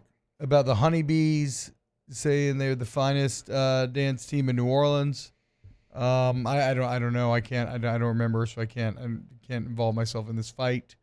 But an apt point by Taylor in saying, why were they honeybees when it's hornets, and hornets don't produce honey, right? I believe. To which my answer is, you're thinking too much. If it flies and stings, it's a bee. No, you were asking me earlier, you're like, if you don't like that name, and I was like, it's not that I don't like it, it's just when you said bee fence, I was like, bee fence for the hornets. Yeah. Just kind of caught me off guard. They're all bees. No. They all make honey. The wasps, it doesn't matter. No, it's not all the true. same. Yellow jackets, Yeah, it's hornets, not bees, No. bumblebees. Like It- factually, that's Yeah, and when you're allergic to Per- them, like I am, no, you know I'm every allergic single. to wasps. So You know every single okay. To be fair, part of it. to be fair, I'm not saying in real life they're all the same. Nothing could be further from the truth. If I see a happy little bumblebee in the garden, I'm happy. I'm chill, right? If I see a hornet, I'm like, hold up now, get out of here. Yeah. If I see a wasp, I'm like, you're dead. I'm about to give my spray right now. But in terms Oh, they're of all a, dead for me. in Right. terms of a sports Yeah, I'll go with it. franchise, if you're marketing all bee puns play, it doesn't matter. They're all the same from a sports franchise perspective. I don't love that. Yeah. Well, I mean, look, No, I don't I make haven't the either. I rules. don't I'm just love explaining them to y'all. No, I think you made that up. So y'all don't think that they should have been called the honeybees? No, you don't I- think we should have been bee fins? Well, if they were like No, hornets, that's not then it bees. definitely should Yeah. have been something about hornets. Yeah, You're a Spurs I Like the agree. fan. hornets, you Look, know? I Yeah. appreciate a good little Hornets is not bad, actually. little pun Hornets here is and not there, a bad. play on words like defense. I appreciate that, but Trial by fire, another L by Bob. All right, Yeah. dude. Whatever, dude. Then Take you it never, out. whatever. Y'all never cheered B-Fence. If you'd been in a part of a crowd that had cheered B-Fence when it was full and you were trying to beat the Lakers, you would know that at that moment you weren't thinking about the scientific differences in the genus and family, wasp and bee and hornet and whatnot. Look, There's I also- told you, I spent money to go see a Dan Dickau-led Hornets team. So Yes. if I was there then Yes. and I wasn't appreciating the chant, I was never going to. Well, no, you probably weren't appreciating it because you were watching a Dan Dickau-led Hornets I'm saying, but I was there. Like, I was trying to be I loyal think to you may them. have liked B-Fence a little more if it was like CP3 and David West and stuff. And Paige, that Would that have been- you were getting to chant B-Fence for. Would that have been right before then? Yeah. Been right. It's kind of like, actually, but this is bad. It's the time when the Florida Gators on the cover of their football media guide one year put a crocodile. No. Yeah, that's really dumb. That's actually a step too far. Yeah. Because it's not like you have a photorealistic hornet as a mascot for the basketball team. That's absurd. Right. But you absolutely have like gators all, realistic and pictures of gators representing you in Florida all over. But yeah, they put a crocodile on the media guide, the thing that stands for the entire year, and they printed them all before they caught it. Dummies. Yeah, Ashley's right. There's a great Always Sunny episode about hornets producing honey, and then figuring out, I guess, that hornets don't do that. So, in NCAA coaching news, Alabama got a really good defensive coordinator. Like I said, I think Caleb DeBoer is a great hire. I think him getting Ryan Grubb, because Jake told you he thinks Ryan Grubb should have been upgraded to Washington head coach immediately. So them getting Ryan Grubb was really big. And now they've hired a name that was one of the hottest on the coaching market a couple of years ago, and that is Kane Womack out of South Alabama. Now, if you remember, he was with Kalen DeBoer on that Indiana staff that was sneaky good in 2020. He ended up going from there to South Alabama, where he's done very well. Yeah. He's just 36 years old. Bowl victory in program history this year. Yeah, and won 10 games last year. Yeah. And Beat who'd they beat? Oklahoma State. Beat Oh, yeah. the hell out Yeah. of Oklahoma State this They year. beat the team that played in the Big 12 championship. Like 33 to what? 33-10 or something? Maybe worse than that. Yeah, I don't know. They beat the hell out of them. Yeah. Oklahoma State, though, was just I don't know how to explain them this year. But he was a Broyles finalist in that 2020 year at Alabama. At that time, he was the youngest DC in the Power 5. Yeah. For his 20 turnovers. So when you're talking about some of the best coordinator duos in the entire country, Grubb and Womack are going to be up there with anybody. So again, Alabama, it's going to be impossible, I would imagine, for them to maintain the level of success that they had under Nick Saban. But DeBoer, Grubb, and Womack is a strong coaching big three that they are bringing to bear. So I guess we'll have to fully commit to this. It is Kane Womack, not Womack. Oh, really? I think we have to fully commit to Womack? it now. I mean, I've said Womack before, but I'll say Womack. Womack. It's easier to Kane say. Womack. So you can't, but former- it doesn't sound as good when you say put the Womack on him. I know. Good, because we don't say that around He here. answers to both. We say but get Gordon and get it done. He is. Anybody want to guess where he played college football? Top of your head? He looks In like the SEC? Oklahoma. Can you give it in me a the old position? SEC? What position did he play? The grittiest of them all. Okay, so he was a Fullback? safety. No, I'm Yeah. kidding. Safety. Fullback. Yeah, fullback.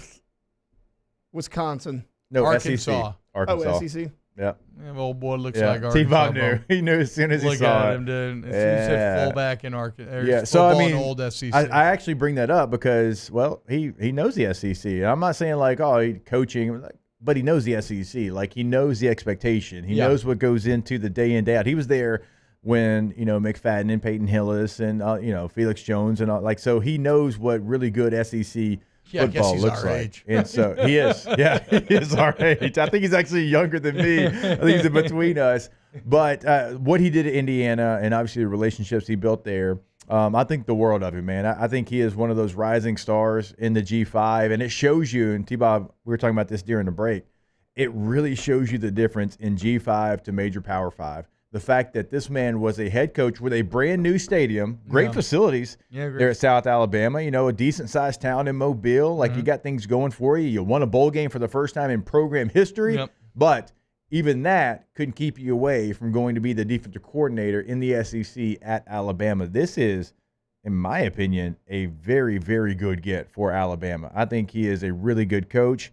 I think now when you pair him with Ryan Grubb, you have two guys that are going to be Power 5 head coaches in the future. And I don't know how Kalen DeBoer is going to work out in the SEC, but he continues to stack winners on his staff that he's very familiar with. The thing that I'm a little concerned about with Womack is, have y'all heard some of those rumors? He killed his brother? What? Yeah. Abel Abel I heard Womack? about Abel Womack? Yeah. In the Bibble?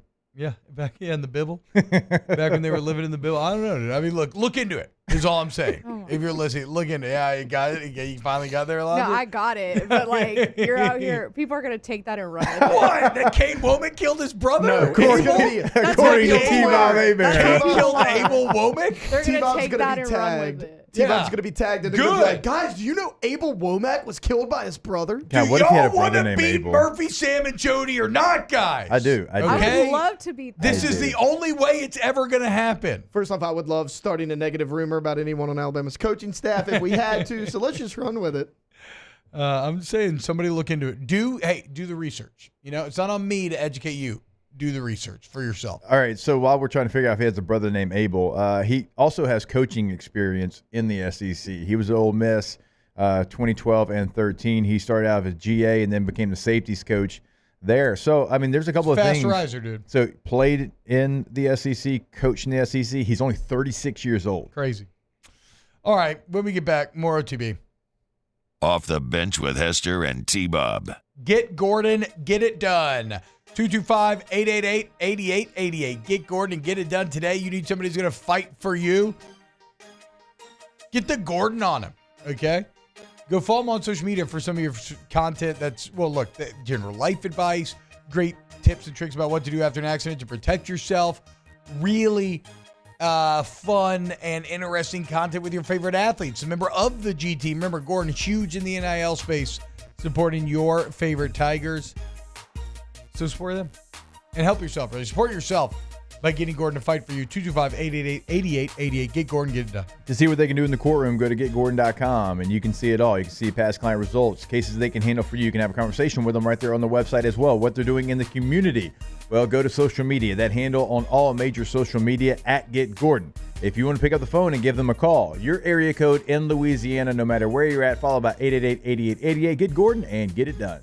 Our listeners fire off their opinions on the jimsfirearms.net hotline at 499-1045. Keep listening for your next chance to shoot us your thoughts with the jimsfirearms.net hotline on 1045 ESPN Baton Rouge.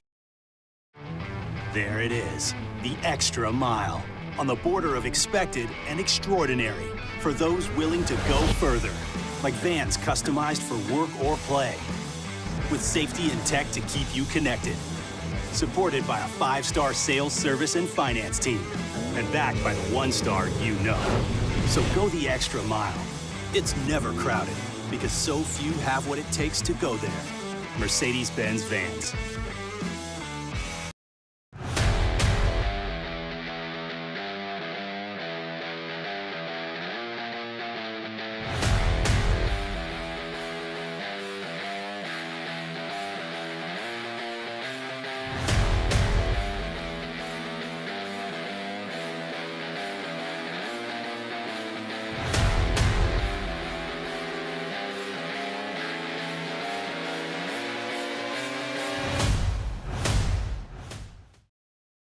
Breck teamed up to reimagine your parks, and you imagined big.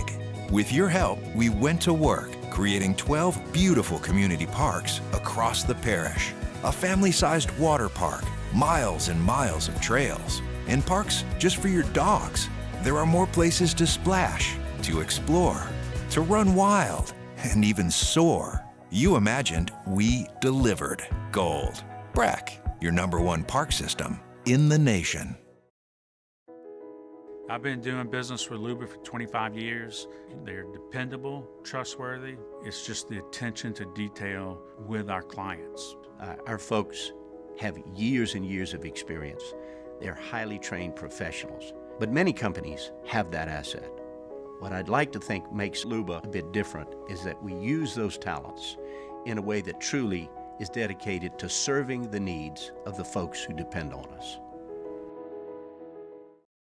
Dylan Cruz here to tell you about Six Rings Baseball and Softball Camp. If you live on the North Shore and play ball, go to Six Rings Camps with former LSU assistant coach Dan Canaveri. His knowledge is second to none, and your child will improve and have fun doing it. Camps were held at Coquille Park and Six Rings Academy in Covington with 4 sessions over the summer. Full day and morning only sessions are available from ages 7 to 13. Go to sixringsbaseball.com or call 985-206-9096. Learn the game to love the game.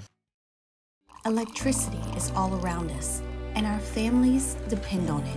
Every day is sparked by the power of a cold drink or a warm meal, a movie night, and a comforting light at the end of a dark hallway. From sunrise to sunset, playtime to bedtime, our team is ready to take care of your electrical needs, even in the case of an after-hours emergency.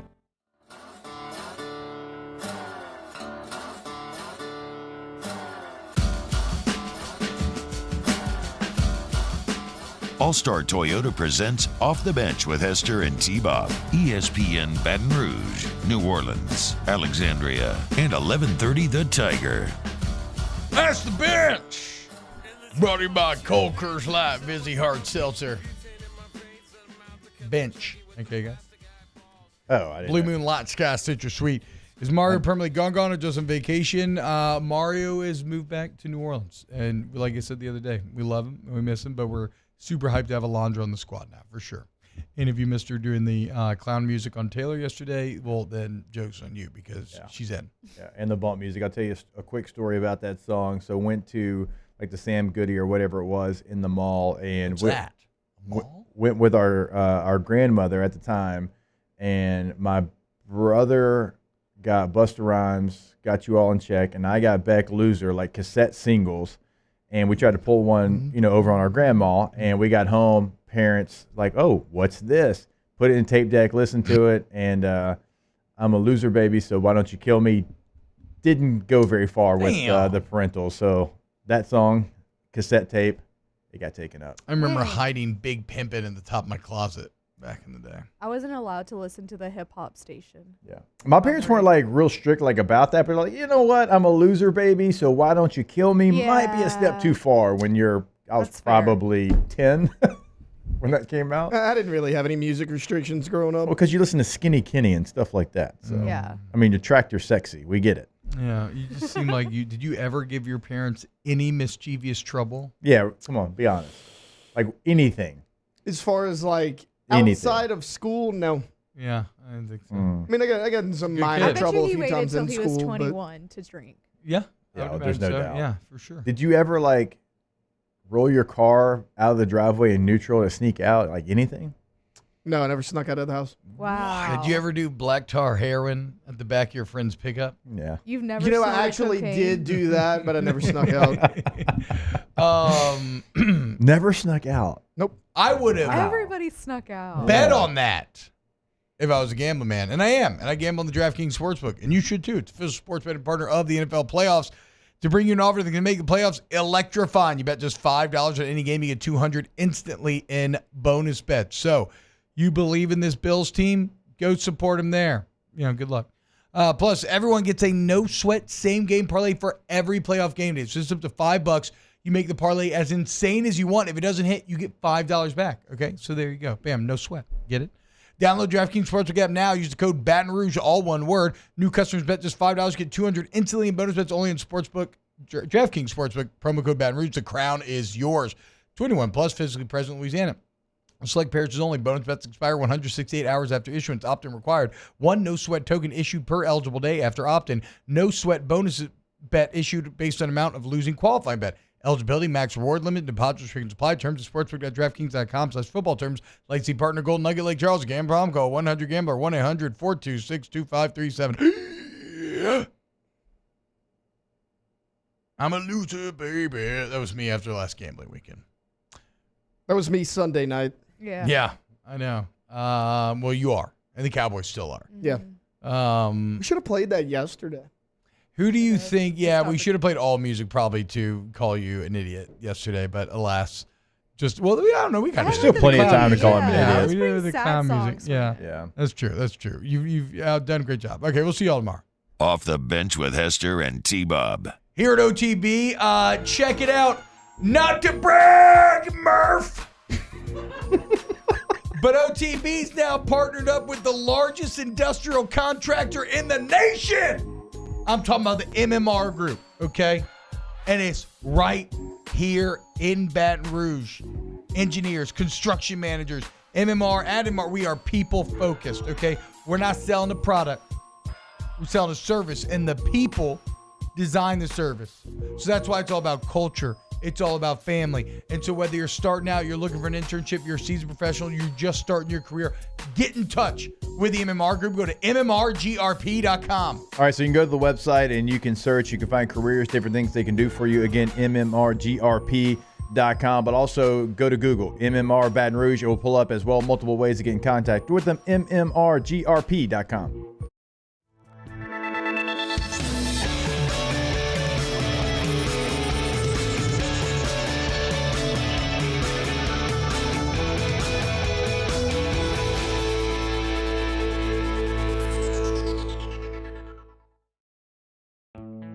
The importance of doing this fortified program and offering it to people down here is, number one, the only real chance you're going to get to do this is when you put on a new roof or build new.